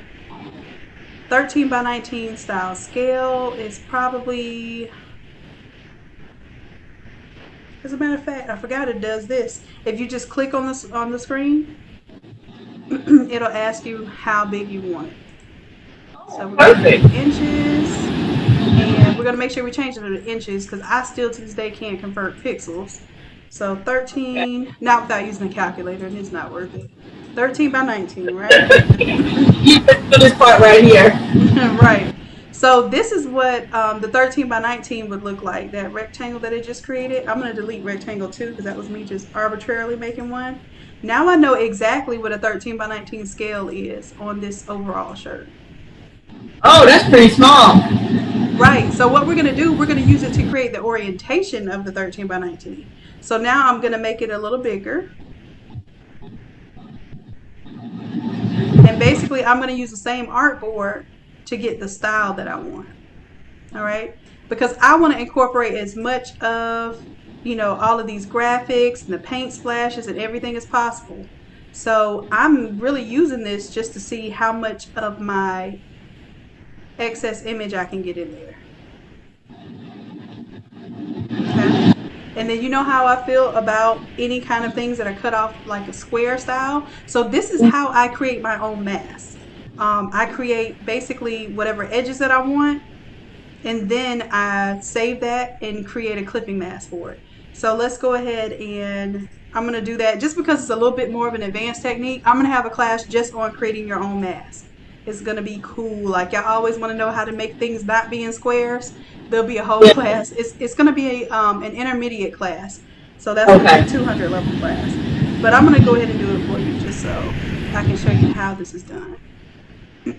Let's see if you have. Now the brushes that I use to do this, they're going to be,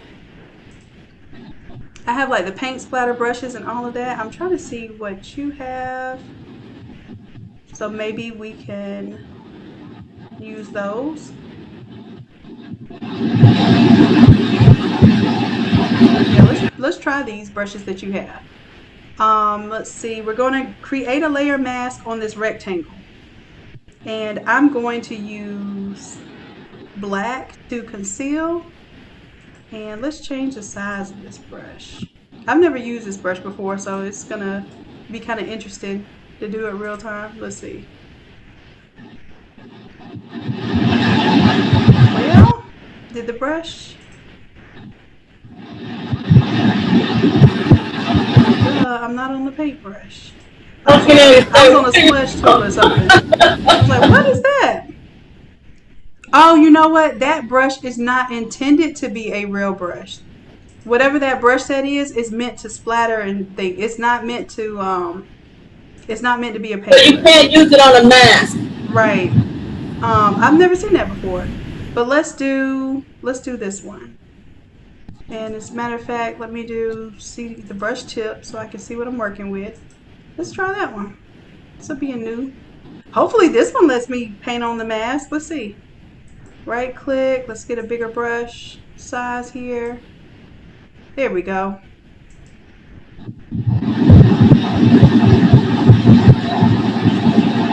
And I think if you're interested, the brush pack is on sale with the templates too. It's normally $20. It's on sale for $9.99. So all of the paint splatters that I use to create this background and stuff, they're all brushes. Okay. I'm on the paintbrush. I'm on the layer. Okay, it just doesn't show me my preview anymore. But you see it's kind of eating away at it a little bit. Yeah. It's not doing exactly what I want, but I'm going to use this kind of to create effects around it. So that it's not just the square. Right, but this isn't going to do it quite like I need to do it. But at least this will give it a little bit of graphic effect, and then I'm going to go grab a different brush because that one's not going to work.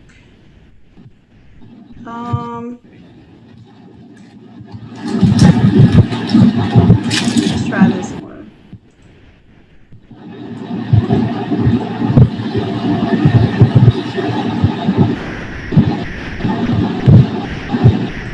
Oh, and it's doing an actual eraser.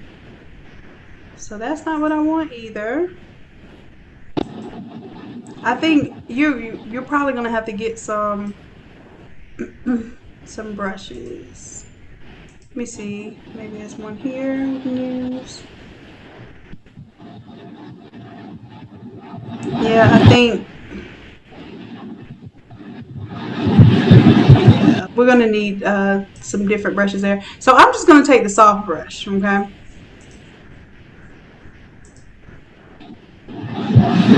And I don't want to do the soft brush either. Let me see what I have on here. I can use something from this template. Let me see what I have. Because I'm not going to like that. And I know how I am. I don't want to tell you something that I wouldn't do myself. So I'm gonna grab this paint splash layer that I have in this In the template already. Right. And I'm gonna do something. I'm gonna cut out pieces of it that I can use. Cause yeah, that's gonna drive me a little bit crazy.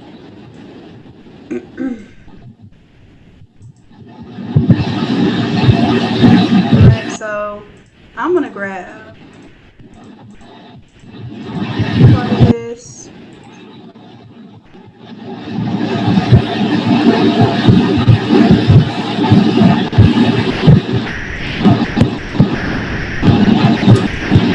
I'm gonna copy that and paste it.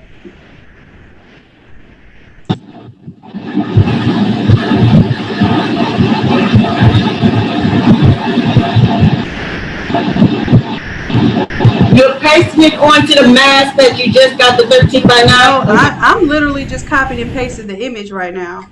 Okay. And like I said, if you order the brush pack, you'll have these as brushes, and you can do exactly what I was just doing. I'm having to basically just improvise because we don't have brushes on here.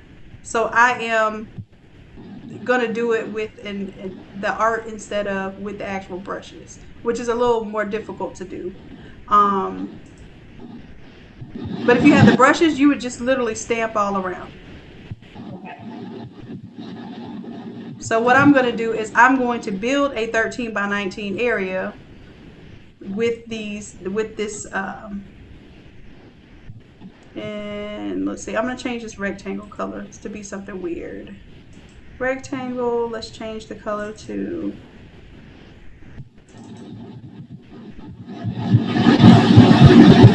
something that I can see. And my objective is to use that little paint splash that I just copied and pasted, and I'm going to make a background out of it. So here we go. Got it once. I'm going to keep Alt, click and drag it. Control T. And then I can, oh, it didn't Alt, click and drag. Alt, click, drag. Control T. Oh, I see what you're doing. And that, like I said, if you had the brushes, this would basically kind of do for itself. But what we're doing is we're going to create our own little splash kind of frame.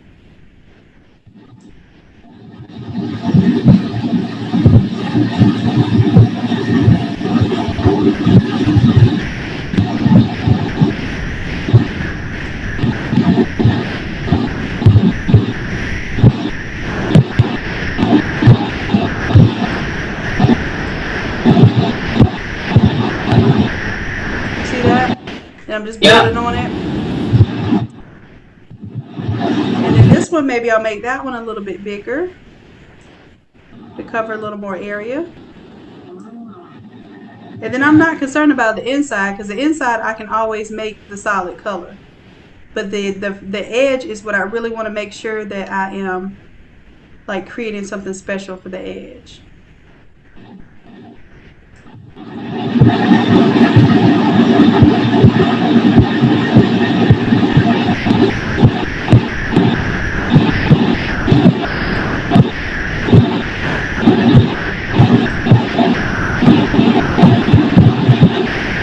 So this can literally be used to make a whole different background if you wanted like a different color to make like a different shirt. Right.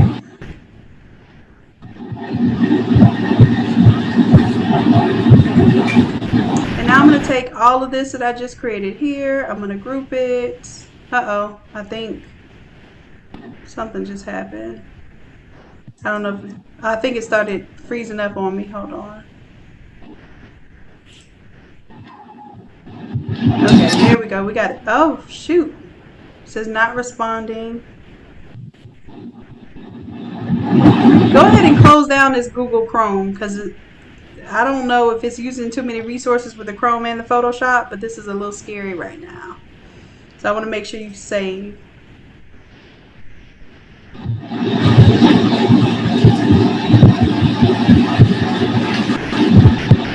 Because I'm not even touching anything right now, but it's just it's Windows popping up saying that it's that Google Chrome has stopped responding. Can you see it now? Yeah, it came back. Go ahead and close out. And I don't know, it's taking a long time for my mouse to work on your screen.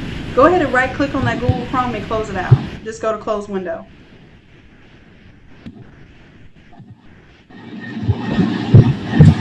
It's not. I don't think it's open.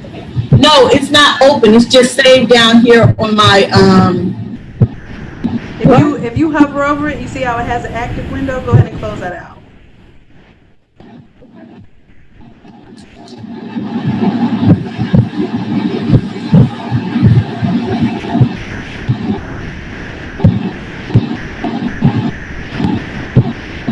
You shouldn't need any of that because your Zoom is open on your app, so you don't even need Chrome open to do your Zoom.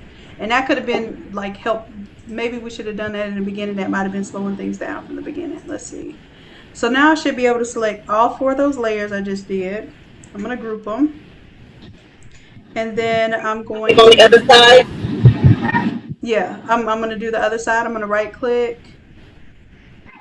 Okay, there we go.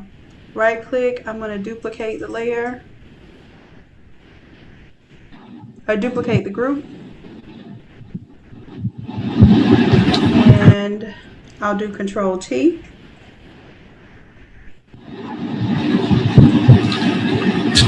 And rotate that.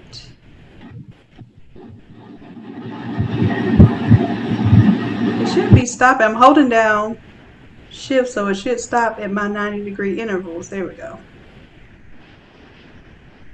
And then I'm going to hit enter here. Now I'm going to group these two. Do Control T to that. And I'm going to stretch it out. Wow. So like I said, these are some advanced level techniques, but basically this is the way that I create my own custom mask.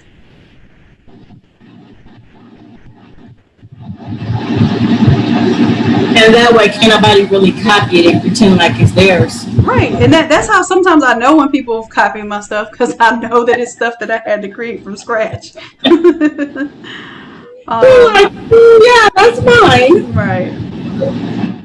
So it's taking a little time to render that. We're going to let that render, and then I'm going to flatten it so it's not so huge. I'm going to flatten it basically, and it'll be its own. So you have a custom mask here. Did you purposely not bring it all the way to the end where you have the orange square? Right. You purposely not brought it all the way. Right. You're gonna treat that as if it's the edge of the paper, and you don't let your mask touch the edge of the paper. Otherwise, it'll look cut off. Okay. Right. And if it looks cut off, then that defeats the purpose of trying to make it look nice and like an organic shape. If you see hard lines in it, it really was no purpose of you even doing all of this. So what I'm doing right now, I'm bringing it inside of the orange.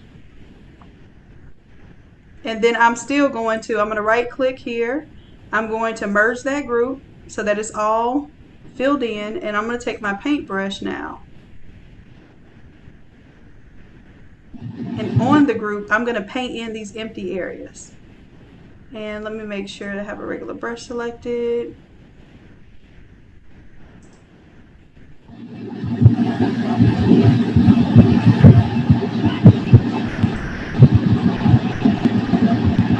And see, I'm just filling in those areas, so if you have information there, it won't be totally missing.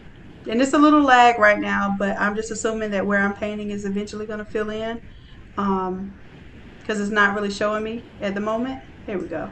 So it's just not catching up.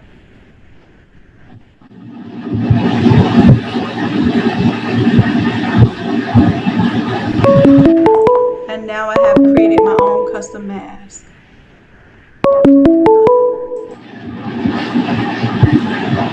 That's definitely some advance right there. And now you have this video to watch. You can go back to and learn how to create your own mask. Now I am going to clean up this outside too.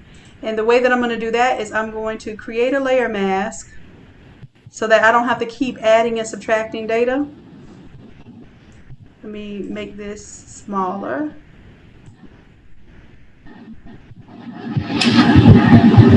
And then I'm going to go in with the black on the edge around here. And I'm going to kind of paint around here. Because my objective is not to have anything harsh cut off when I do print this on 13 by 19. So if you see, it's very subtle what I'm cutting off. But I'm cutting off all those extra little paint splashes that are making it to my edge. Any of my hard edges that are like really up close on this edge. I'm cleaning all of that up.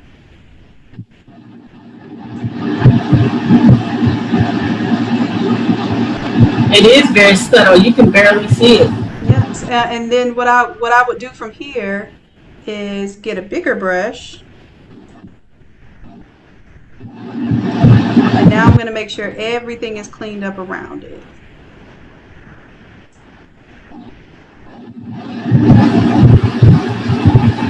And you'll see my mask over there on the side. It's kind of updating me as to what I'm cleaning up. Oh, I see. And I'll zoom out. Give it a little time. Well, I hit Control minus, but it's not going anywhere.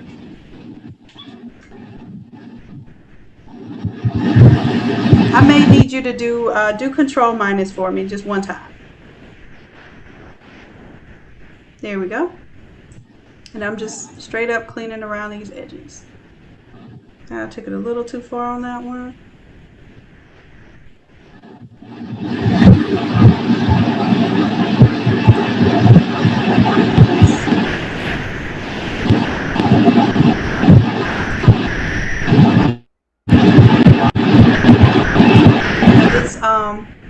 It's giving me all this lag, and I'm not sure if it's doing what I'm doing or still on the last step. So hopefully, I'm clicking on this history right now and it's not doing anything. So hopefully it's not frozen on this end. Here we go. Let me go back one step.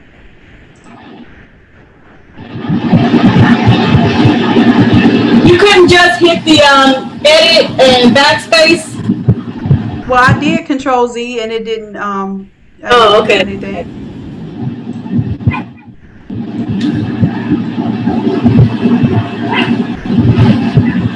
All right, so once I get this how I want it, which is, I think we're at that point now. I'm just waiting for it to kind of render what I just did last, because it won't even let me click on anything else right now. Let me give it some time. Yeah. If you can, because I'm probably going to need you to do the next step. It's not letting me do anything. It's kind of loading over here. Hold on. Oh, there we go. All right, so I'm going to right click on this and apply the layer mask. All right, and now this is going to be my layer mask. So I'm going to control click on this. It's going to select all these active pixels. Give it a little time to see how it traced out all those active pixels. And then we're going to go down to the group of the main image that we created, which is basically this group 1.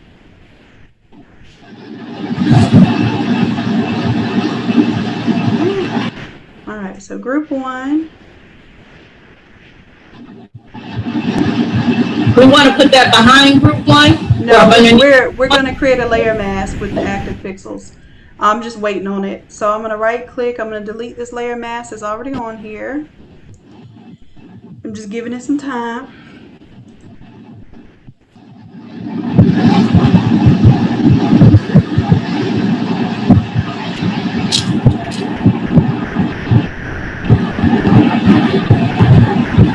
Give it a lot of time. There it goes. I'm going to delete the layer mask.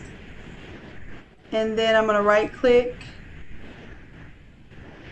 And actually, all I need to do is hit new layer mask because I have active pixels selected. So when I tell it that I want a new layer mask, it's going to use those active pixels to create a new frame.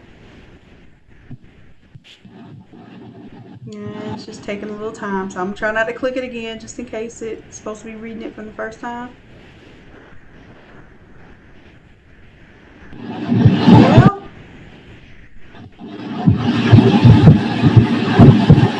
okay, there it goes.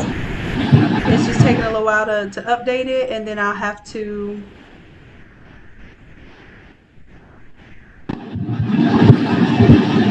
turn off the top layer when this one finally loads up. There we go.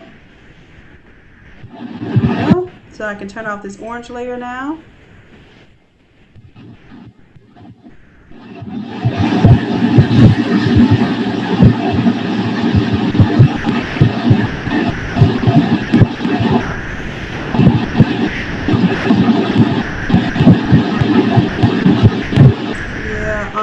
As soon as I get this done, I'm gonna have to head out because I'm almost an hour past time. Let's do. No, it's okay because we're doing this live too, so other people are learning. Let's go ahead, turn that eyeball off of the orange. Hopefully that catches up with us, and then we can turn that top one off, and then I can show you what I've been trying to show you. It'll actually work. Okay, so turn off the orange. Let me go ahead and save because I feel like anytime it starts weighing you down like this, it's usually an indication that it might be at risk for shutting down. So you want to make sure you save infrequently. And I don't even think my buttons are working, my shortcuts, because it didn't do a save. So I'm going to go File, Save, just to be safe.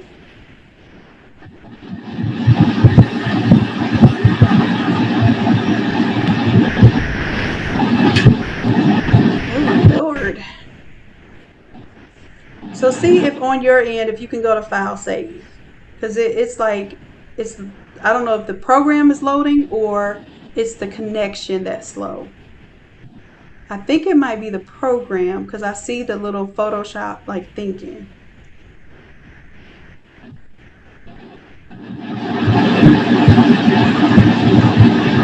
I see the little round thing moving too. Okay, then it's the program. So we'll just give it its time. We're not gonna fuss about it or talk bad about it. You know, anything that'll, piss it off. We're gonna let it go, let it roll. All right. And it's saving. So see how it's saving at the bottom now? Okay. It's just taking a little more time now. So And this is 13 by 19? no, this is the 13 by 19 orientation. You're still going to have to save it. And I have a video on, a matter of fact, if you go back to the video we did, this video here, scroll back, the young lady before you, Diamond, we did that, the same exact thing with hers. We took it down to a 13 by 19 orientation, and then we did file save as and put the number 13 by 19 after it, and we scaled it down to a 13 by 19 because this file is huge. And if you have an option to make a 13 by 19 version, it's going to be a lot smaller. Okay. Sir Royals is asking if anyone else needs or has Photoshop that wants to buddy up. So he needs a license. If you have the Photoshop $9.99 license, you only take up one seat. Then you can get with Sir Royals, and he can find a way to Cash App you or whatever y'all can do to get that $5 to you to take up that extra seat, and it'll help the both of you. Now, if there are two people here that need Photoshop, then Sir Royals and that newcomer can both get together and both do a subscription and figure out who's going to have the subscription and who's going to pay the other person $5. I'm trying to find a way to make this extremely affordable and make sense for you all, okay? And Sir Royals, you're in the group too? Perfect. Go ahead and comment on that buddy listing if you haven't already. And like I said, if you see somebody else that says need and you need, then those two needs make a match. Okay? Two needy people actually work out in this group. All right, so we're still saving over here. I'll check and see if I have any questions. Conical warp. Yes, you can do warps on text, Chrissy Poo. If you double click on the text, there's a little arch that shows up at the top. You can click on that arch, and it gives you several different options for how to warp your text. So that's a good question. Oh, Nicole got her gaming computer. That's what's up. You saying it's working out great? Yeah. The gaming computers can usually put up with Photoshop pretty well. Now, I've also been told that having an extreme graphics card messes up, my Photoshop experience because it's always trying to use that super powerful graphics card and it doesn't need to. So I have run into that issue too. But for the most part, if you do gaming and you do like the higher graphics for that, it's going to work out for your Photoshop as well. But you don't need a gaming computer just to run Photoshop. I just want to make myself clear on that. I'm not telling y'all to go out there and buy gaming computers. Don't have y'all's husbands and wives fussing at me. All right. Okay, so finish saving there. All right, Helena, let's go ahead and moment of truth. We're going to scroll up to the top up here. We're going to turn off that black mask that we made.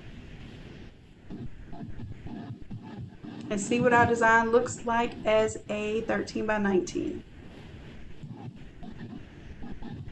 Okay. There it goes. So now see how we have some of the other elements in there? It looks like it goes with. So you can offer it as an all over design, one price, and a 13 by 19, another price. Okay.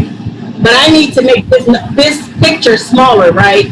Right. And I'm gonna have to log off, but go back to make sure you save all of this. Go back to the video that we just finished with Diamond. It's on the same video on YouTube, okay? So, matter of fact, let me go ahead and I'm going to send Erica that link too. So, I'll post it in the group. I'll post the link in the group, and you'll be able to watch the whole live session that we did today. Okay. And it definitely has, like I showed her real quick how to shut this down and get it going. Because it's 3 now, and I ain't even got dressed and ready to go yet, and I was supposed to be there. Thank you so much. I appreciate you coming back to me, and I'm glad that we got this far. For the text that we did for me to put at the top, I would just put that at the top like the one that was already there is. Right, and then you can duplicate it. You can make it bigger, smaller, however you want to do it. But I don't want to tell you how to cut this down to the 13 by 19 until you get that done. You see what I'm saying? So don't make this a Oh, 13 by okay. 19 file until you're completely done, because you'll have to redo the work on the file. So that's why I'm saying don't cut it down yet. I just showed you how to create this frame, right? So you have a nice cool frame for whenever you finish those stats. Okay. Okay, and the stats will fit inside of the frame too. So go ahead and cut everything back on so I can finish designing it, and then I will be able to see Well, this. if I would leave this frame on while you do your stats, because now, because you know how you were wondering if you were inside of your 13 by 19 zone or not. Keep this frame on when you're doing your stats, so then you know how your 13 by 19 is going to look, and then turn it off in order to duplicate that and make it bigger for the all over shirt. Okay, say that again. You broke up. Okay, so go ahead and design for the 13 by 19 first. So type out your stats so that it makes sense for your 13 by 19. And then you can turn off this layer mask. All it is a layer mask. You're just going to right click on it and disable it, and you'll see how it looks for the overall design. So just right click on the mask and then disable it. Right. And that the mask is what's created for that thing that said group 6. You want to disable the mask for group 6. Okay. Yes, Ken's right. Find something with i5 to i7. The higher the I processor, the better. And then I'm going to even recommend that you do 8 RAMs or better. My computer has 32 RAM. Okay, so the computer I had before, it had 8 gigs of RAM, and I upgraded it to 16. I put extra memory sticks in there. So if you can get a 16 gig RAM, you're good, and an i7 processor, you're good. You don't need a fancy graphic card, okay, unless you're gaming. So i7 processor, 16 RAM, then you're guaranteed to not have to upgrade your computer really anytime soon, okay. And if you save your files, you want at least, I have a terabyte on my computer for storage, but I don't use it. No, actually, my solid state drive only has 256 gigs, which is nothing when it comes to storage. So I store all of my stuff on my Google Drive, and then I'll access whatever files I need from the computer. The solid state drive will definitely help you out when it comes to starting up your computer and getting things kicked off and going, especially with Photoshop. Yep, look for refurbished items. As a matter of fact, I have a couple of desktop computers I'm going to buy from my next door neighbor. Well, it'll be Devonna's next door neighbor. I'm going to buy a couple of computers from him that I can pretty much run as servers, because they'll be able to have the processor, they'll have the solid state drive, and they have the RAM to be able to run Photoshop. And they're little desktop computers, or big desktop computers, because they're the towers. So yeah, if you can't get a laptop with all of the RAM and everything, you definitely can afford a desktop with all of that, and then maybe have your laptop to just do some light things on, and then use your desktop for the heavy duty stuff. All right, good information, Ken. As a matter of fact, Ken, if you don't mind, start a discussion on that in the Innate Creatives group. People are wondering; they're always asking me what kind of computers to get and what to look for. That's a good topic. I would love for y'all to start that topic in the Innate Creatives group so people can chime in and kind of get some idea of what they need to do to upgrade their systems. A lot of people figuring out they have to upgrade their computers when it comes to Photoshop, so that's good. All right, love. So I think we spent a lot of good time together today. And I'm going to go ahead and get on with saving the rest of my energy to do some physical work today. And I'll check in with y'all. I'll do some live from on the spot while we're out there at the venue, okay? Okay. Have a great day. All right, thank you, Helena, and you did a wonderful job. I'm gonna put the link for this in the NA Creatives group, so you can go back and watch the video on how to resize it whenever you get to that point. Okay. Okay. All righty, love. Thank you so much. I appreciate you.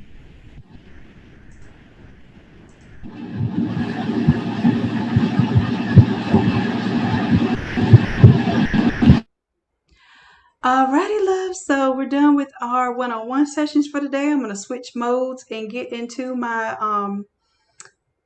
building mode, I guess, building and creating on the physical level. And I'll check in with y'all later on. I said I was going to go to the group right now while I can remember and create a listing for that, for this stream right now. Anything else that you all need? The NA Creatives group is going to be that one-stop shop because y'all, I can't, like, I have all these emails. You should see my personal messenger on Instagram. I mean, not Instagram, do that too.